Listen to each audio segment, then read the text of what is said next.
भी असी कोई जनेऊधारी नहीं, असी कोई खद्दरधारी नहीं, असी अमृतधारी सिख हां।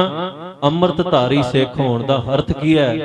खंडे का अमृत है, खंडे का अमृत तैयार किया जाता है। ते खंडा किहड़े काम वरतिया जांदा? खंडा जंग का शस्त्र है।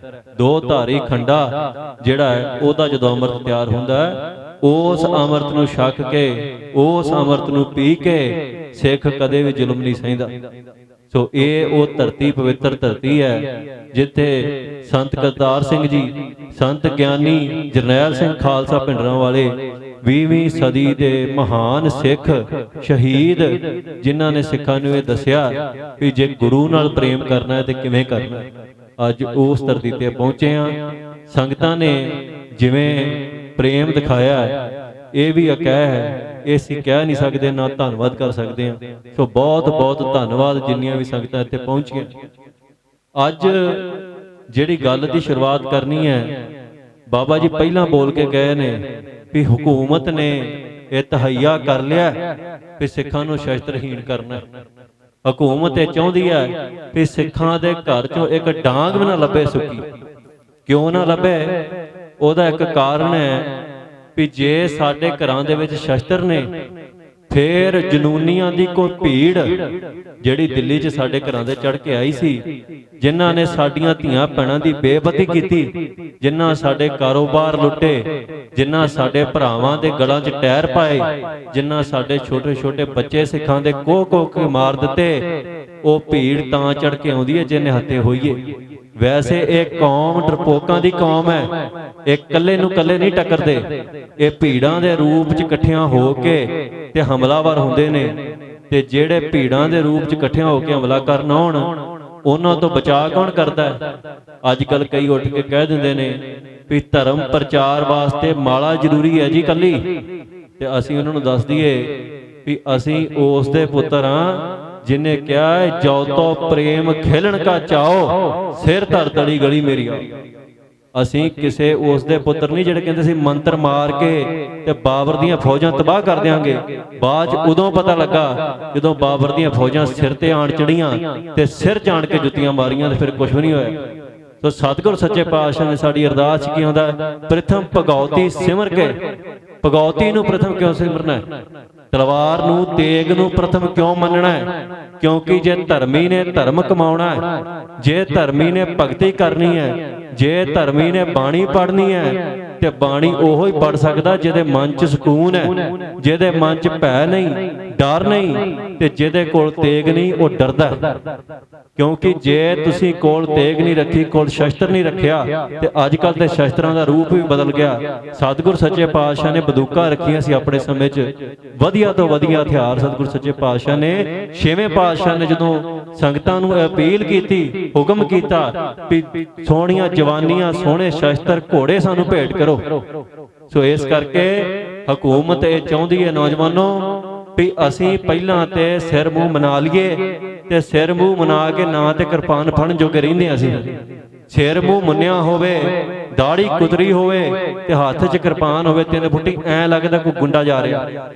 ते जे तैयार बार तैयार होईए, बाणी बाणे दे धारनी होईए, हत्थ 'च श्री साहब होवे ते ऐ लगदा है कि अकाल पुरख दा कोई सिपाही जा रहा। सो इस करके ये फैसला साडे हत्थ 'च है भी तेग ते छड्डी नहीं जा सकदी। आपां गुंडियां वांगू तेग फड़नी है जां आपां अकाल पुरख दे सिपाहियां वांगू तेग फड़नी।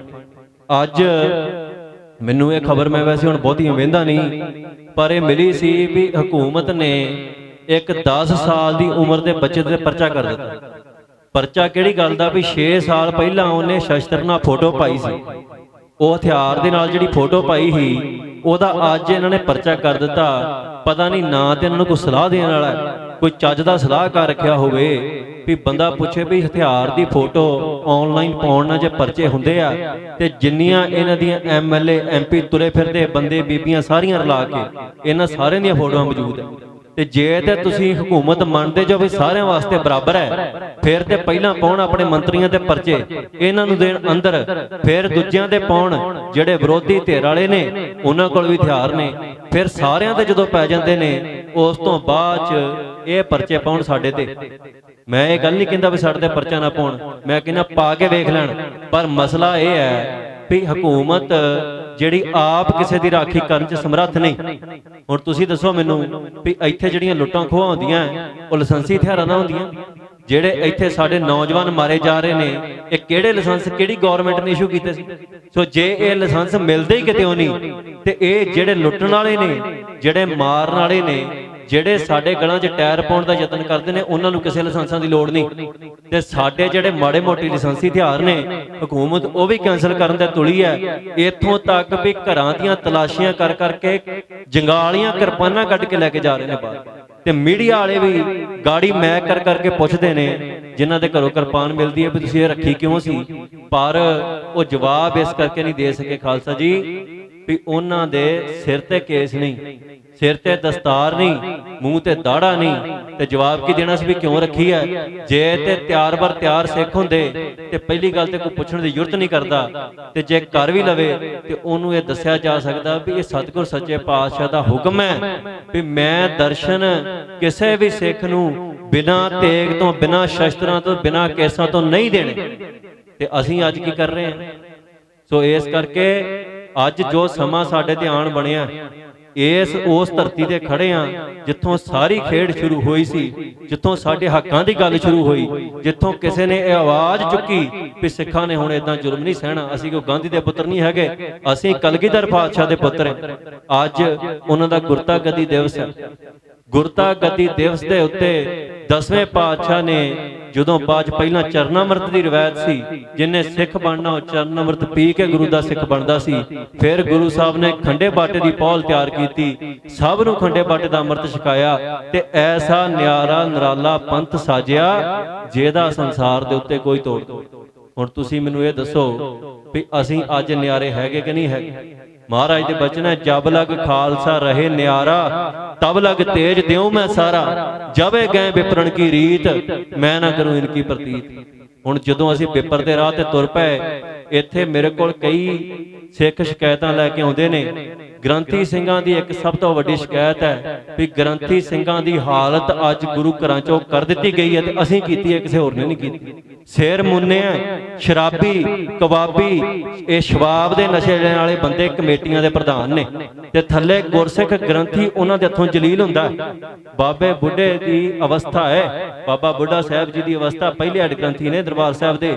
ਹੁਣ ਤੁਸੀਂ ਦੱਸੋ, ਜਿਹੜੇ ਬੰਦੇ ਨੇ ਆਪ ਕੇਸ ਨਹੀਂ ਰੱਖੇ, ਜਿਹਦੇ ਘਰ 'ਚ ਸ਼ਰਾਬ ਹੈ, ਉਹ ਗ੍ਰੰਥੀ ਸਿੰਘ ਨੂੰ ਜਾ ਕੇ ਹੁਕਮ ਸੁਣਾਉਂਦਾ ਵੀ ਤੂੰ ਇਦਾਂ ਨਹੀਂ ਇਦਾਂ ਕਰ।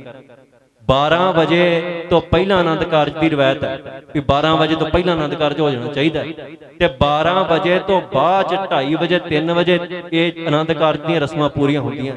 ਉਹ ਵੀ ਸ਼ੋਸ਼ਾ ਕਰਦੇ ਨੇ 10-15 ਮਿੰਟ ਦਾ।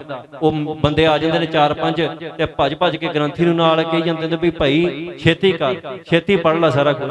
ਸੋ ਇਸ ਕਰਕੇ ਇਹ ਆਪਣੇ ਤੇ ਕਰੋਪੀ ਆਈ ਕਿਉਂ ਹੈ? ਗੁਰੂ ਦੇ ਨਾਲ ਪ੍ਰੇਮ ਕਿਦਾਂ ਕਰੀਦਾ?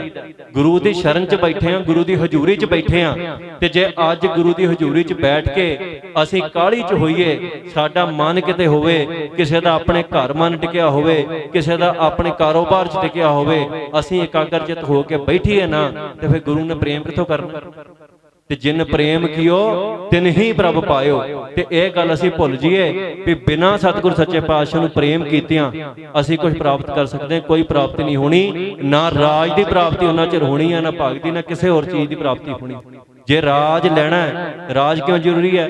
ਰਾਜ ਬਿਨਾ ਨਹਿ ਧਰਮ ਚਲੇ ਹੈ, ਧਰਮ ਬਿਨਾ ਸਭ ਦਲੇ ਮਲੇ ਹੈ। ਰਾਜ ਤੋਂ ਬਿਨਾ ਧਰਮ ਨਹੀਂ ਚੱਲਦਾ, ਪਰ ਧਰਮ ਤੋਂ ਬਿਨਾ ਕੁਝ ਵੀ ਨਹੀਂ ਚੱਲਦਾ। ਰਾਜ ਤੋਂ ਬਿਨਾ ਗੁਲਾਮੀ ਆ ਜਾਂਦੀ ਹੈ, ਤੇ ਗੁਲਾਮਾਂ ਦਾ ਕਾਹਦਾ ਧਰਮ ਹੁੰਦਾ? ਜਦੋਂ ਹਿੰਦੂ ਗੁਲਾਮ ਹੋਇਆ ਤੇ ਅਗਲਿਆਂ ਨੇ ਜ਼ਬਰਦਸਤੀ ਜਨੇਊ ਲਾ ਕੇ, ਮਨਾਂ ਦੇ ਮਨ ਜਨੇਊ ਸ਼ਾਮ ਨੂੰ ਉਹ ਫੂਕ ਕੇ ਤੇ ਫਿਰ ਸੌਂਦੇ ਸਨ। ਗੁਲਾਮੀ ਆ ਗਈ। ਸਤਿਗੁਰ ਸੱਚੇ ਪਾਤਸ਼ਾਹ ਕੋਲੋਂ ਫਰਿਆਦ ਲੈ ਕੇ ਆਏ। 9ਵੇਂ ਪਾਤਸ਼ਾਹ ਦੇ ਕੋਲ ਉਹਨਾਂ ਦਾ ਸ਼ਹੀਦੀ ਪੁਰਬ ਵੀ ਆ ਰਿਹਾ। 9ਵੇਂ ਪਾਤਸ਼ਾਹ ਕੋਲ ਫਰਿਆਦ ਕੀਤੀ ਵੀ ਸਤਿਗੁਰ ਸੱਚੇ ਪਾਤਸ਼ਾਹ ਆਪ ਅਕਾਲ ਪੁਰਖ ਰੂਪ ਹੋ, ਤੁਸੀਂ ਸਾਡਾ ਧਰਮ ਬਚਾ ਸਕਦੇ, ਹੋਰ ਕੋਈ ਨਹੀਂ ਬਚਾ ਸਕਦਾ। ਬੇਸ਼ੱਕ ਪਹਿਲੇ ਜਾਮੇ 'ਚ ਸਤਿਗੁਰ ਸੱਚੇ ਪਾਤਸ਼ਾਹ ਨੇ ਜਨੇਊ ਪਹਿਨਣ ਤੋਂ ਇਨਕਾਰ ਕੀਤਾ ਸੀ।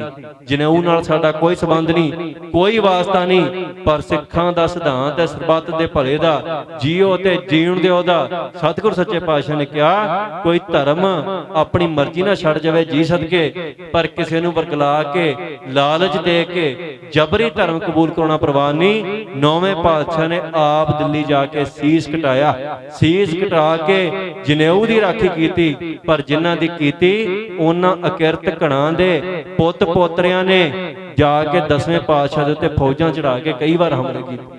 ਸੋ ਇਹ ਅਕਿਰਤ ਘਣਾ ਦੀ ਕੌਮ ਹੈ, ਇਹਨਾਂ ਨੇ ਇਦਾਂ ਹੀ ਕਰਨਾ ਹੈ। ਪਰ ਅਸੀਂ ਆਪਣਾ ਬਚਾਅ ਕਿਵੇਂ ਕਰਨਾ? ਅਸੀਂ ਹੁਣ ਪਿੱਟੀ ਤੇ ਜਾਣਾ ਨਹੀਂ। ਅਸੀਂ ਹੁਣ ਇਹ ਪਿੱਟੀ ਨਹੀਂ ਜਾਣਾ ਵੀ ਸਾਡੇ ਨਾਲ ਧੱਕਾ ਬੜਾ ਹੋ ਗਿਆ ਜੀ, ਸਾਡੇ ਨਾਲ ਧੱਕਾ ਹੋ ਰਿਹਾ, ਸਾਰੀ ਦੁਨੀਆ ਨੂੰ ਪਤਾ ਵਾ ਸਾਡੇ ਨਾਲ ਧੱਕਾ ਹੋ ਰਿਹਾ। ਸਾਡੀ ਕੋਈ ਗੱਲ ਨਹੀਂ ਕਰਦਾ, ਨਾ ਕਿਸੇ ਨੇ ਕਰਨੀ ਹੈ, ਕਿਉਂਕਿ ਗੱਲ ਉਹਨਾਂ ਦੀ ਹੁੰਦੀ ਜਿੰਨਾ 'ਚ ਆਪ ਕੋਈ ਦਮ ਹੁੰਦਾ।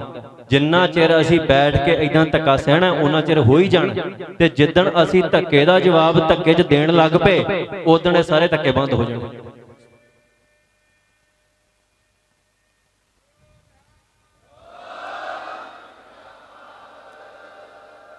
ਕਿਉਂਕਿ ਹਕੂਮਤ ਨੂੰ ਇੱਕੋ ਭਾਸ਼ਾ ਸੁਣਦੀ ਹੈ। ਪ੍ਰੇਮ ਨਾਲ ਧਰਨੇ ਲਾ ਕੇ ਦੇਖੇ ਅਸੀਂ, ਕਿੰਨਾ ਕਿੰਨਾ ਚਿਰ ਅਸੀਂ ਧਰਨਿਆਂ ਤੇ ਬੈਠੇ ਰਹੇ, ਕਿੰਨਾ ਕਿੰਨਾ ਚਿਰ ਅਸੀਂ ਸ਼ਾਂਤਮਈ ਸ਼ਹਾਦਤਾਂ ਦਿੱਤੀਆਂ, ਕਿੰਨਾ ਕਿੰਨਾ ਚਿਰ ਅਸੀਂ ਗੋਲੀਆਂ ਖਾਧੀਆਂ ਇਹਨਾਂ ਦੇ ਕੋਲੋਂ, ਕਿੰਨਾ ਕਿੰਨਾ ਚਿਰ ਅਸੀਂ ਡਾਂਗਾ ਖਾਧੀਆਂ। ਤੁਸੀਂ ਦੱਸੋ ਕੀ ਫਰਕ ਪੈ ਗਿਆ? ਕੋਈ ਬਦਲਾਅ ਆਇਆ ਅਜੇ ਤੱਕ? ਉਹੋ ਹੀ ਹਾਲਾਤ ਨੇ। ਪਹਿਲਾਂ ਨੌਜਵਾਨ ਇਹਨਾਂ ਗੋਲੀਆਂ ਨਾਲ ਮਾਰ ਮਾਰ ਕੇ ਖਪਾਤੇ। ਇਹ ਉਹ ਇਲਾਕਾ ਹੈ ਜਿੱਥੋਂ ਸਾਡਾ ਵੀ ਪਿੰਡ ਕੋ ਬਹੁਤੀ ਦੂਰ ਨਹੀਂ। ਇਸ ਇਲਾਕੇ ਦੇ ਵਿੱਚ ਹਰ ਪਿੰਡ ਦੇ ਵਿੱਚ 5 7 10 ਨੌਜਵਾਨ ਐਸੇ ਸੀ ਜਿਹੜੇ ਪੁਲਿਸ ਨੇ ਝੂਠੇ ਪੁਲਿਸ ਮੁਕਾਬਲੇ ਬਣਾ ਕੇ ਮਾਰੇ ਉਸ ਮੌਕੇ ਦੀ ਹਕੂਮਤ ਨੇ। ਅੱਜ ਇਹੋ ਹੀ ਇਲਾਕਾ, ਇਸ ਇਲਾਕੇ 'ਚ ਹਰ ਪਿੰਡ 'ਚ 15 20 ਨੌਜਵਾਨ ਦੁੱਗਣੇ ਘੱਟੋ ਘੱਟ ਨਸ਼ੇ ਦੀ ਭੇਟ ਚੜ ਗਏ ਨੇ। ਤੇ ਜਿਹੜੇ ਬੰਦੇ ਇਹ ਸਵਾਲ ਕਰਦੇ ਨੇ ਵੀ ਭਾਈ ਤੁਹਾਡੀ ਨਸਲਕੁਸ਼ੀ ਹੁਣ ਹੋ ਨਹੀਂ ਰਹੀ, ਦਿਖਾਓ ਸਾਨੂੰ। ਦੇਖੋ ਨਸਲਕੁਸ਼ੀ ਕੱਲੀ ਗੋਲੀ ਨਾਲ ਨਹੀਂ ਵਾਪਰਦੀ, ਗੋਲੀ ਦੀ ਆਵਾਜ਼ ਹੁੰਦੀ ਹੈ। ਹਕੂਮਤ ਨੂੰ ਜਵਾਬਦੇਹ ਬਣਨਾ ਪੈਂਦਾ ਹੈ। ਭਾਈ ਖਾਲੜੇ ਦੀ ਸ਼ਹਾਦਤ ਤੋਂ ਬਾਅਦ ਹਕੂਮਤ ਨੇ ਪੈਤਰਾ ਬਦਲ ਲਿਆ।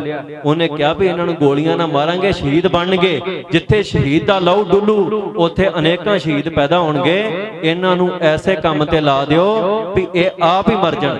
ਪਹਿਲਾਂ ਸਾਡੇ 'ਚ ਗੰਦੇ ਗੀਤ ਗਵਾਉਣ ਲਈ ਆਪਰੇਸ਼ਨ ਨਾਈਟ ਡੋਮੀਨੈਂਸ ਚਲਾਇਆ। ਉਹਦੇ 'ਚ KPS ਗਿੱਲ ਨੇ ਆਪ ਜਾ ਕੇ ਖਵਾੜੇ ਲਾਏ, ਪੁਲਿਸ ਦੀ ਛਾਉਣੀ ਬਣਾ ਕੇ, ਪੁਲਿਸ ਦੀ ਛਤਰਛਾਇਆ 'ਚ, ਤੇ ਫਿਰ ਉਹਨਾਂ ਗਾਣਿਆਂ ਤੇ ਸਾਨੂੰ ਨੱਚਣ ਲਾਇਆ। ਸਾਡਾ ਅਜੇ ਤਾਜ਼ਾ ਕਤਲੇਆਮ ਹੋ ਕੇ ਹਟਿਆ ਸੀ। ਲੱਖਾਂ ਨੌਜਵਾਨ ਅਸੀਂ ਆਪਣੇ ਸ਼ਹੀਦ ਕਰਾ ਕੇ ਤੇ ਨਾਲ ਦੀ ਨਾਲ ਅਸੀਂ ਗਾਣੇ ਗਾਉਣ ਲੱਗ ਪਏ। ਉਸ ਤੋਂ ਬਾਅਦ 'ਚ ਸਾਡੇ ਤੇ ਨਸ਼ਿਆਂ ਦਾ ਜ਼ੋਰ ਚੱਲਿਆ। ਨਸ਼ੇ ਤੁਸੀਂ ਦੱਸੋ ਗੁਜਰਾਤ ਦੇ ਲੋਕ ਨਸ਼ੇ ਕਿਉਂ ਨਹੀਂ ਕਰਕੇ ਮਰਦੇ? ਹਰਿਆਣੇ ਦੇ ਕਿਉਂ ਨਹੀਂ ਕਰਦੇ ਨਸ਼ੇ ਲੋਕ? ਦਿੱਲੀ ਦੇ ਕਿਉਂ ਨਹੀਂ ਕਰਦੇ? ਪੰਜਾਬ ਦੇ ਨੌਜਵਾਨ ਕਿਉਂ ਨਸ਼ਿਆਂ ਤੇ ਲੱਗੇ ਆ? ਇੱਥੇ ਬੜੀ ਤਰੀਕੇ ਨਾਲ, ਬੜੀ ਪਲੈਨਿੰਗ ਨਾਲ ਇਹ ਨਸ਼ਾ ਲੈ ਕੇ ਆਂਦਾ। ਆ ਸਾਡੀ ਅਸੀਂ ਉੱਥੇ ਬੇਨਤੀ ਕੀਤੀ ਸੀ ਵੀ ਆਓ ਜਿਹਨੇ ਨਸ਼ੇ ਛੱਡਣੇ ਆ, 13 ਸਾਲ ਦੇ 14 ਸਾਲ ਦੇ ਨੌਜਵਾਨ ਮੁੰਡੇ ਉੱਥੇ। ਹੁਣ ਤੁਸੀਂ ਮੈਨੂੰ ਦੱਸੋ ਵੀ ਹਕੂਮਤ ਕਹਿੰਦੀ ਹੈ, ਕਿਸੇ ਵੇਲੇ ਕਈ ਤਰਕ ਦੇਣ ਵਾਲੇ ਕਹਿ ਦਿੰਦੇ ਆ ਵੀ ਕਿਹੜਾ ਕੋਈ ਨਸ਼ਾ ਤੁਹਾਡੇ ਮੂੰਹ 'ਚ ਪਾ ਕੇ ਜਾਂਦਾ। ਪਰ ਮੈਂ ਇਹਨਾਂ ਨੂੰ ਪੁੱਛਦਾ ਵੀ ਜੇ ਨਸ਼ਾ ਕੋਈ ਮੂੰਹ 'ਚ ਪਾ ਕੇ ਨਹੀਂ ਜਾਂਦਾ, ਬੰਦਾ ਆਪਣੀ ਮਰਜ਼ੀ ਨਾਲ ਕਰਦਾ, ਤੁਸੀਂ ਸਾਰਿਆਂ ਨੂੰ ਹਥਿਆਰ ਕਿਉਂ ਨਹੀਂ ਵੰਡ ਦਿੰਦੇ? ਫਿਰ ਆਪਣੀ ਮਰਜ਼ੀ ਨਾਲ ਹਥਿਆਰਾਂ ਦੀ ਕੋਈ ਦੁਰਵਰਤੋਂ ਕਰੂਗਾ? ਕਿਹੜਾ ਕੋਈ ਕਿਸੇ ਨੂੰ ਸਿਖਾ ਜਾਂਦਾ? ਜਦੋਂ ਕਿਉਂਕਿ ਹਕੂਮਤ ਨੂੰ ਪਤਾ ਹੈ ਹਥਿਆਰ ਹਕੂਮਤ ਦੇ ਉਲਟ ਚੱਲ ਸਕਦਾ ਹੈ, ਨਸ਼ਾ ਉਹਨਾਂ ਦੇ ਪੱਖ 'ਚ ਚੱਲਦਾ। ਨਸ਼ਾ ਹਕੂਮਤ ਦੀ ਛਤਰਛਾਇਆ 'ਚ ਵਿਕਦਾ, ਹਥਿਆਰ ਹਕੂਮਤ ਨੂੰ ਡਰਾਉਂਦੇ ਨੇ। ਇਸ ਕਰਕੇ ਉਹਨੇ ਪਾਬੰਦੀ ਲਾਈ। ਨਜਾਇਜ਼ ਹਥਿਆਰ ਜਿੰਨੇ ਮਰਜ਼ੀ ਲਈ ਜਾਓ ਉਹਨਾਂ ਦੇ ਭਾਅ ਤੁਸੀਂ ਇੱਥੇ। ਉਹ ਕਹਿੰਦੇ ਤੁਹਾਡੇ ਲਾਇਸੈਂਸ ਹੀ ਨਹੀਂ ਰਹਿਣ ਦੇਣੇ। ਪਰ ਮੈਂ ਇੱਕ ਗੱਲ ਹਕੂਮਤ ਨੂੰ ਵੀ ਕਹਿ ਦਿੰਦਾ, ਲਾਇਸੈਂਸ ਕਿੰਨੇ ਦੇਣਾ ਸਾਨੂੰ? ਕਲਗੀਆਂ ਵਾਲੇ ਨੇ ਦੇਣਾ ਲਾਇਸੈਂਸ। ਉਸ ਦੇ ਲਾਇਸੈਂਸ ਤੋਂ ਵੱਡਾ ਕਿਸੇ ਕੋਲ ਲਾਇਸੈਂਸ ਹੈਗਾ? ਉਹਨੇ 4 ਪੁੱਤਰ ਵਾਰ ਕੇ ਤੇ ਕਿਹਾ ਸੀ ਇਨ ਪੁੱਤਰਨ ਕੇ ਸੀਸ ਪਰ ਵਾਰ ਦੀਏ ਸੁਦਚਾਰ, 4 ਮੋਏ ਤੋਂ ਕਿਆ ਹੁਆ ਜੀਵਤ ਕਈ ਹਜ਼ਾਰ। ਉਹ ਸਾਨੂੰ ਲਾਇਸੈਂਸ ਦੇਈ ਬੈਠਾ ਵੀ ਸ਼ਸਤਰਾਂ ਤੋਂ ਬਿਨਾਂ ਦਿਦਾਰੇ ਨਹੀਂ ਦੇਣੇ। ਕਿਸੇ ਹਕੂਮਤ ਦੇ ਲਾਇਸੈਂਸ ਦੀ ਸਾਨੂੰ ਲੋੜ ਨਹੀਂ। ਤੇ ਜੇ ਹਕੂਮਤ ਚਾਹੁੰਦੀ ਹੈ ਵੀ ਸਿੱਖ ਸਹੀ ਰਾਹ ਤੇ ਤੁਰਨ, ਸਿੱਖ ਕੋਈ ਐਸਾ ਕੰਮ ਨਾ ਕਰਨ ਜਿਹੜੇ ਕੰਮ 'ਚ ਬਾਅਦ 'ਚ ਇਹਨਾਂ ਨੇ ਪਿੱਟ ਸਿਆਪਾ ਕਰਨਾ ਵੀ ਸਾਡੀ ਸ਼ਾਂਤੀ ਭੱਜ ਗਈ, ਸ਼ਾਂਤੀ ਕਿਤੇ ਹੋਰ ਨਿਕਲ ਗਈ ਹੈ, ਉਹ ਹਕੂਮਤ ਆਪੇ ਹੀ ਬਾਜ ਆ ਜਾਵੇ। ਇਹ ਜਿਹੜੇ ਸ਼ਸਤਰ ਨੇ ਮਜਲੂਮ ਦੀ ਰਾਖੀ ਲਈ ਨੇ, ਜਿਹੜੇ ਪੁਲਿਸ ਸ਼ਸਤਰ ਲਈ ਫਿਰਦੀ ਹੈ, ਕਿੰਨੇ ਜਿਹੜੇ ਨਿਰਦੋਸ਼ ਬੰਦੇ ਨੇ ਇਹਨਾਂ ਨੇ ਭੇਟ ਚੜਾਏ ਨੇ। ਜੇ ਬੰਦ ਕਰਨੇ ਆ ਤੇ ਪਹਿਲਾਂ ਇਹਨਾਂ ਲੀਡਰਾਂ ਦੀ ਸਿਕਿਉਰਿਟੀ ਵਾਪਸ ਲਾਓ। ਇਹਨਾਂ ਮੁੱਖ ਮੰਤਰੀ ਆਪਣੀ ਸਿਕਿਉਰਿਟੀ ਵਾਪਸ ਦਵੇ ਜਿਹੜਾ 800-900 ਬੰਦਾ ਲਈ ਫਿਰਦਾ ਨਾਲ। ਇਹ ਜਿਹੜੇ ਸਿੱਖਾਂ ਨੂੰ ਗਾਲਾਂ ਕੱਢਣ ਵਾਲੇ ਨੇ ਇਹਨਾਂ ਨੂੰ 20-20 ਗਨਮੈਨ ਦਿੱਤੇ ਨੇ। ਇਹ ਕਿਹਦੇ ਪੈਸੇ ਦੇ ਨੇ? ਲੋਕਾਂ ਦੇ ਪੈਸੇ ਦੇ ਉੱਤੇ ਸਾਡੀਆਂ ਜੇਬਾਂ 'ਚੋਂ ਟੈਕਸ ਜਾਵੇ। ਸਾਡੀਆਂ ਜੇਬਾਂ 'ਚੋਂ ਟੈਕਸ ਜਿੱਥੇ ਜਾ ਰਿਹਾ ਉੱਥੇ ਜਾਵੇ ਕਿੱਥੇ? ਉਹਨਾਂ ਲੋਕਾਂ ਦੇ ਗਨਮੈਨਾਂ ਨੂੰ ਤਨਖਾਹਾਂ ਮਿਲਣ। ਜਿਹੜੇ ਲੋਕ ਦਿਨ ਰਾਤ ਇਹ ਕਹਿੰਦੇ ਵੀ 2% ਸਿੱਖ ਨੇ, ਇਹਨਾਂ ਨੂੰ ਮਸਲ ਦਿਆਂਗੇ, ਮਾਰ ਦਿਆਂਗੇ। ਸੋ ਇਸ ਕਰਕੇ ਜੇ ਅਵੇਸਲੇ ਹੋ ਕੇ ਬਹਿਣਾ, ਮੈਂ ਕੱਲ ਵੀ ਇੱਕ ਗੱਲ ਕਹੀ ਸੀ, ਜਿੱਦਾਂ ਦੇ ਸਾਡੇ ਹਾਲਾਤ ਨੇ ਖਾਲਸਾ ਜੀ, ਆਪਾਂ ਇੱਕ ਕੰਮ ਕਰੀਏ, ਜੇ ਤੇ ਗੁਰੂ ਕੇ ਸਿੱਖ ਬਣਨਾ, ਜੇ ਤੇ ਗੁਰੂ ਦੇ ਲੜ ਲੱਗਣਾ, ਜੇ ਤੇ ਸੀਸ ਤਲੀ ਤੇ ਧਰਨਾ, ਜੇ ਤੇ ਇਹ ਬਚਨਾਂ ਦੇ ਪਹਿਰਾ ਦੇਣਾ, ਪਹਿਲਾ ਮਰਨ ਕਬੂਲ, ਜੀਵਨ ਕੀ ਛਡਾਸ, ਹੋ ਸਭਨਾ ਕੀ ਰੇਣੁਕਾ, तो आओ हमारे पास। जे इन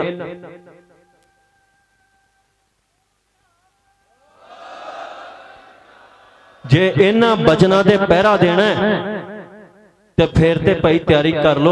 समा को बहुता नहीं, मैं कोई गोल मल्ला गल्लां करन वाला जां झूठ बोलण वाला बंदा नहीं हैगा, ना मैं बोलिया ना मैं कोई बोलिया जाना है। समा कौम ते आ रहा बड़ा भयानक, जिहो जे हालात ने, जो कुछ दिल्ली वापरिया सी, असीं समझदे सी भी दिल्ली दे सिखां ने शस्त्र त्याग दित्ते तां वापरिया, ते साडे को दसो, तुसीं मैनूं दसो हत्थ खड़ा करके, महाराज दी हजूरी च आए जो, सतगुर सच्चे पातशाह दा बचन है भी मेरे दर्शनां नूं ना शस्त्र लैके आउणा है, ते तुहाडे चों किन्ने सिख ने जिहड़े शस्त्र लैके नाल आए।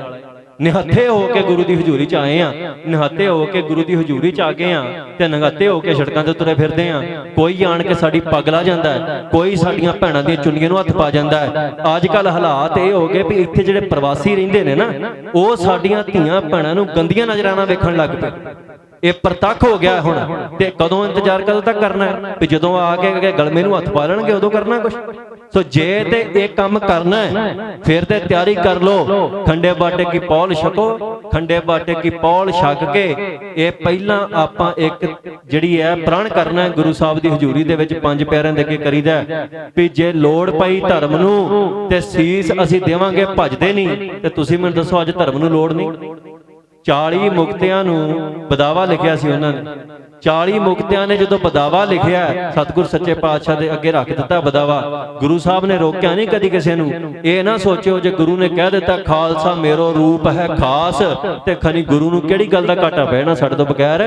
गुरु समर्थ है, अकाल पुरख रूप है, लखां खालसे पैदा करन दी समर्था गुरु दे विच, खिण दे विच कोई लम्मे धाम जाम दी लोड़ नहीं। सतगुर सच्चे पातशाह ने बड़ा प्रेम खालसे नूं कीता, पर नाल ये भी कहता जब है गए विपरण की रीत, मैं ना करूं इनकी प्रतीत।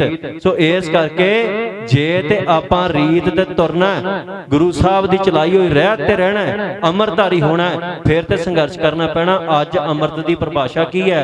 अज अमृत दी परिभाषा यह है भी जान गुरु दी है, ये उन्हें जीवन बख्शिया है, ते जे ओदे संघर्ष दे विच धर्म युद्ध दे विच ये लेखे लग जावे ते होर सानू किहड़ी दात चाहीदी। महाराज की कहते अवर वासना ना है प्रभ धर्म युद्ध के चाहे, होर कोई वासना नहीं। सतगुर सच्चे पातशाह कहते मैनू केवल इको ही चाह है, धर्म युद्ध का चाह। ते धर्म युद्ध किवें लड़ना है? एक काहदे नाल लड़ना? हत्थ नाल लड़ी जाना धर्म युद्ध? हत्थ 'च कोई शस्त्र नहीं चाहिए।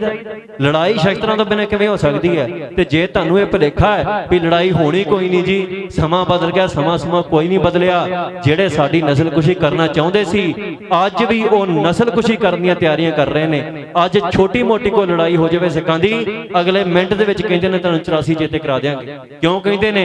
क्योंकि उन्हां ने 84 नूं अपनी एक प्राप्ति मान लिया भी असीं सिखां दीआं धीआं भैणां दी बेपती कीती, ये साडी प्राप्ति है। वो कहंदे प्राप्ति है साडी। सो असीं वेखो भी जे ते रवायत ते तुरना है, जे कलगीधर पातशाह दा हुक्म मनना है, सीस तली ते धर के युद्ध लड़ना है, ठीक है। नहीं ते जिहड़ियां नोटां ना सुट्टिया करो गुरु साहब दे अगे। माया दी गुरु नूं कोई लोड़ नहीं। बदावे लिख लिख के लियाओ, थल्ले अपने गूठे ला लियाओ, जेड़े पढ़े लिखे ने सैन कर देना अपने, ते गुरु अगे बदावा लिख के दे दिओ भी गुरु साहब जी तुसीं बड़े उच्चे जो, असीं नीच लोग हां, तुसीं साडे गुरु नहीं हो सकदे, साडा कोई नीच गुरु बन जाए। ते जे बदावा लिखना है, बदावे लिखने तो जगारा छड्ड दो। ये आपां थोड़ी जी होश करिए भी जगारा कित्थे छड्डना है। मैं कहा भी गुरु अगे तुसीं बदावा लिख दिओ, तुसीं जगारा छड्डी जांदे जी। ये जकारे जिहड़े ने, जकारे युद्ध का नारा है। सत श्री अकाल जो आप कहने युद्ध का नारा है, तो युद्ध लड़न हो सकता हुणे कोई गल बन जाए तो आपां कोई इधरली कंध टप जाए, कोई उधरली टप जाए, लभे कोई ना इत्थे। सो आपां गल सुनिया करिए ध्यान नाल, गल किहड़ी हो रही है खालसा जी, फिर आपां जकारा लाया करिए। ਜੇ ਗੁਰੂ ਨੂੰ ਬਦਾਵਾ ਲਿਖਣਾ ਹੈ ਤੇ ਫਿਰ ਇਹ ਤਰੀਕਾ ਹੈ, ਸਿਆਹੀ ਨਾਲ ਬਦਾਵਾ ਲਿਖਿਆ ਜਾਂਦਾ ਹੈ। 40 ਮੁਕਤਿਆਂ ਨੇ ਸਿਆਹੀ ਨਾਲ ਬਦਾਵਾ ਲਿਖ ਕੇ ਸਤਿਗੁਰ ਸੱਚੇ ਪਾਤਸ਼ਾਹ ਨੂੰ ਦੇ ਦਿੱਤਾ, ਤੇ ਜਦੋਂ ਸੰਸਾਰ ਦਾ ਮਿਹਣਾ ਵੱਜਾ ਮੁੜ ਕੇ ਆਏ, ਪਰ ਸਿਆਹੀ ਨਾਲ ਲਿਖਿਆ ਬਦਾਵਾ ਪਾੜਦਾ ਸਿਆਹੀ ਨਾਲ ਨਹੀਂ ਆ। ਫਿਰ ਉਹਨੂੰ ਪੜਵਾਉਣ ਵਾਸਤੇ ਖੂਨ ਡੋਲਣਾ ਪੈਂਦਾ। ਭਾਈ ਮਹਾ ਸਿੰਘ ਸ਼ਹੀਦੀ ਤੋਂ ਕੁਝ ਖਿਣ ਪਲ ਪਹਿਲਾਂ ਸਤਿਗੁਰ ਸੱਚੇ ਪਾਤਸ਼ਾਹ ਨੇ ਗੋਦੀ 'ਚ ਬਿਠਾ ਲਿਆ, ਸੀਸ ਗੋਦੀ 'ਚ ਰੱਖ ਲਿਆ ਤੇ ਪੁੱਛਿਆ, ਭਾਈ ਮਹਾ ਸਿੰਘ ਕੋ ਆਖਰੀ ਮੰਗ, ਕੋ ਆਖਰੀ ਇੱਛਾ। ਉਹਨਾਂ ਕਹੇ, ਸਤਿਗੁਰ ਸੱਚੇ ਪਾਤਸ਼ਾਹ ਤੁਸੀਂ ਇੱਕ ਕਿਰਪਾ ਕਰ ਦਿਓ, ਜਿਹੜਾ ਬਦਾਵਾ ਅਸੀਂ ਪਾਪੀਆਂ ਨੇ ਲਿਖ ਕੇ ਤੁਹਾਨੂੰ ਦੇਤਾ ਸੀ, ਅਸਾਂ ਕੋ ਭੁੱਖ ਨਹੀਂ ਜਰੀ ਗਈ, ਅਸਾਂ ਕੋ ਤੰਗੀ ਨਹੀਂ ਜਰੀ ਗਈ, ਅਸੀਂ ਤੁਹਾਨੂੰ ਬਦਾਵਾ ਲਿਖ ਕੇ ਦਿੱਤਾ, ਇਹ ਸਾਡੇ ਸਾਹਮਣੇ ਬਦਾਵਾ ਪੜ੍ਹ। ਸਤਿਗੁਰ ਸੱਚੇ ਪਾਤਸ਼ਾਹ ਨੇ ਜੇਬ 'ਚੋਂ ਬਦਾਵਾ ਕੱਢਿਆ। ਗੁਰੂ ਸਾਹਿਬ ਦਾ ਪਰਿਵਾਰ ਵਿਛੜਿਆ, ਕਿੰਨਾ ਕੁਝ ਹੋਇਆ, ਸਰਸਾ 'ਚ ਬਹੁਤ ਕੁਝ ਰੁੜ ਗਿਆ, ਪਰ ਇੱਕ ਚੀਜ਼ ਸਤਿਗੁਰ ਸੱਚੇ ਪਾਤਸ਼ਾਹ ਨੇ ਨਹੀਂ ਰੁੜਨ ਦਿੱਤੀ, ਉਹ ਸੀ ਬਦਾਵਾ। ਆਪਣੀ ਹਿੱਕ ਨਾਲ ਲਾ ਕੇ ਰੱਖਿਆ, ਕਿਉਂਕਿ ਸਤਿਗੁਰ ਨੂੰ ਪਤਾ ਸੀ ਸੱਚੇ ਪਾਤਸ਼ਾਹ ਨੂੰ ਖੁਆਰ ਹੋਏ ਸਭ ਮਿਲੇ, ਇਹਨਾਂ ਨੇ ਮੁੜ ਕੇ ਆਉਣਾ, ਮੇਰੇ ਤੋਂ ਭੱਜ ਕੇ ਜਾਣਗੇ ਕਿੱਥੇ। ਸੋ ਤੁਸੀਂ ਮੈਨੂੰ ਦੱਸੋ ਵੀ ਇਸ ਸਤਿਗੁਰ ਸੱਚੇ ਪਾਤਸ਼ਾਹ ਤੋਂ ਭੱਜ ਸਕਦੇ ਤੁਸੀਂ ਕਿੱਥੇ? ਇਹ ਦਾੜੀਆਂ ਮਨਾ ਕੇ, ਇਹ ਨਸ਼ੇ ਕਰਕੇ, ਸ਼ਰਾਬਾਂ ਪੀ ਕੇ, ਇਹ ਗੁਰੂ ਮਰਿਆਦਾ ਦੀ ਉਲੰਘਣਾ ਕਰਕੇ ਕਿੱਥੇ ਕਿ ਭੱਜ ਲੋ। ਇਹ ਭੱਜਿਆ ਨਹੀਂ ਜਾਂਦਾ, ਅਕਾਲ ਪੁਰਖ ਤੋਂ ਕੋਈ ਬੰਦਾ ਭੱਜ ਨਹੀਂ ਸਕਿਆ, ਇਹ ਉਹਦੀ ਰਜਾ ਹੀ ਹੈ ਵੀ ਅਸੀਂ ਭਟਕੇ ਫਿਰਦੇ ਹਾਂ, ਪਰ ਇਹ ਉਹਦੀ ਪ੍ਰੀਖਿਆ ਵੀ ਹੈ। ਇਸ ਮਾਇਆ ਰੂਪੀ ਸੰਸਾਰ ਦਾ ਉਹ ਮਾਲਕ ਹੈ, ਲੋਕ ਦਾ ਵੀ ਪਰਲੋਕ ਦਾ ਵੀ। ਉਹਨੇ ਇੱਥੇ ਮਾਇਆ ਦਾ ਜਾਲ ਫਸਾਇਆ, ਸਿੱਖ ਨੂੰ ਇੱਥੇ ਰੱਖਿਆ, ਤੇ ਸਿੱਖ ਦੀ ਪ੍ਰੀਖਿਆ ਕੀ ਹੈ? ਇਸ ਵਕਾਰਾਂ ਦੀ ਧਰਤੀ 'ਚ ਰਹਿ ਕੇ, ਇਸ ਮਾਇਆਧਾਰੀ ਸੰਸਾਰ 'ਚ ਵਿਚਰ ਕੇ, ਖਾਲਸਾ ਜੀ ਅਸੀਂ ਗੁਰੂ ਦਾ ਪੱਲਾ ਨਹੀਂ ਛੱਡਣਾ। ਤੇ ਅਸੀਂ ਕੀ ਕਰਦੇ ਹਾਂ? ਕਿਸੇ ਦੇ ਪੁੱਤ ਨੂੰ ਬੁਖਾਰ ਚੜ ਜਾਵੇ, ਉਹਨੂੰ ਗੁਰੂ ਤੋਂ ਭਰੋਸਾ ਨਹੀਂ ਰਹਿੰਦਾ, ਉਹ ਚੱਕਦਾ ਪਾਸਟਰ ਕੋਲ ਲੈ ਜਾਂਦੇ, ਪਾਸਟਰ ਦੀ ਅਰਦਾਸ ਪ੍ਰਮਾਨ ਹੋ ਜੂ। ਜਿਹੜਾ ਪੈਗੰਬਰ ਸੂਲੀ ਤੇ ਚੜ ਕੇ ਕਵੇ ਵੀ ਪਰਮਾਤਮਾ ਤੂੰ ਮੇਰਾ ਸਾਥ ਕਿਉਂ ਛੱਡ ਦਿੱਤਾ, ਉਸ ਪੈਗੰਬਰ ਦੇ ਕੋਲ ਤੁਹਾਡੀ ਅਰਦਾਸ ਪ੍ਰਮਾਨ ਹੋ ਜੂ। ਤੇ ਜੇ ਹੁੰਦੀ ਹੈ ਤੇ ਸਾਡੇ ਵੀ ਕੋ ਕਰਾ ਦਿਓ, ਤੇ ਜੇ ਨਹੀਂ ਹੁੰਦੀ ਤੇ ਫਿਰ ਤੁਸੀਂ ਦੱਸੋ ਵੀ ਜਿਨੇ ਤਤੀ ਤਵੀ ਤੇ ਬੈਠ ਕੇ ਕਿਹਾ ਤੇਰਾ ਭਾਣਾ ਮਿੱਠਾ ਲਾਗੇ, ਜਿਨੇ ਸੀਸ ਕਟਾਉਂਦਿਆ ਕਿਹਾ ਰਾਮ ਗਿਓ ਰਾਵਣ ਗਿਓ ਜਾਕਾ ਬਹੁ ਪਰਿਵਾਰ, ਇਤੋਂ ਸਾਰਿਆਂ ਨੇ ਚਲ ਜਾਣਾ। ਉਹ ਅਰਦਾਸ ਪ੍ਰਵਾਨ ਕਰ ਸਕਦਾ ਅਕਾਲ ਪੁਰਖ ਰੂਪ ਕਿ ਕੋਈ ਪੈਗੰਬਰ ਜਿਹੜਾ ਕੇਵਲ ਪੈਗਾਮ ਦੇਣ ਆਇਆ, ਜਿਹਦੇ ਕੋਲ ਆਪਣਾ ਕੋਈ ਗਿਆਨ ਨਹੀਂ, ਜਿਹਨੂੰ ਫਰਿਸ਼ਤੇ ਆਣ ਕੇ ਕੰਨ 'ਚ ਦੱਸ ਦਿੰਦੇ, ਸੰਸਾਰ ਨੂੰ ਸੁਣਾ ਦਿੰਦਾ ਹੈ, ਜਿਹੜਾ ਆਪ ਤੁਰਕੀ ਬਾਣੀ ਦਾ ਮਾਲਕ ਹੈ, ਰਚਨਾ ਤੁਰਕੀ ਬਾਣੀ ਆਈ ਤੈਨੂੰ ਸਗਲੀ ਚਿੰਤ ਮਟਾਈ। ਹੁਣ ਤੁਸੀਂ ਦੱਸੋ ਅਰਦਾਸ ਕਿਹਦੇ ਅੱਗੇ ਕਰਨੀ? ਜੇ ਅਰਦਾਸ ਇਸ ਸਤਿਗੁਰ ਸੱਚੇ ਪਾਤਸ਼ਾਹ ਅੱਗੇ ਕਰਨੀ ਹੈ ਤੇ ਫਿਰ ਇਹਨੂੰ ਹਾਜ਼ਰ ਨਾਜ਼ਰ ਜਾਣ ਕੇ ਕਰੋ।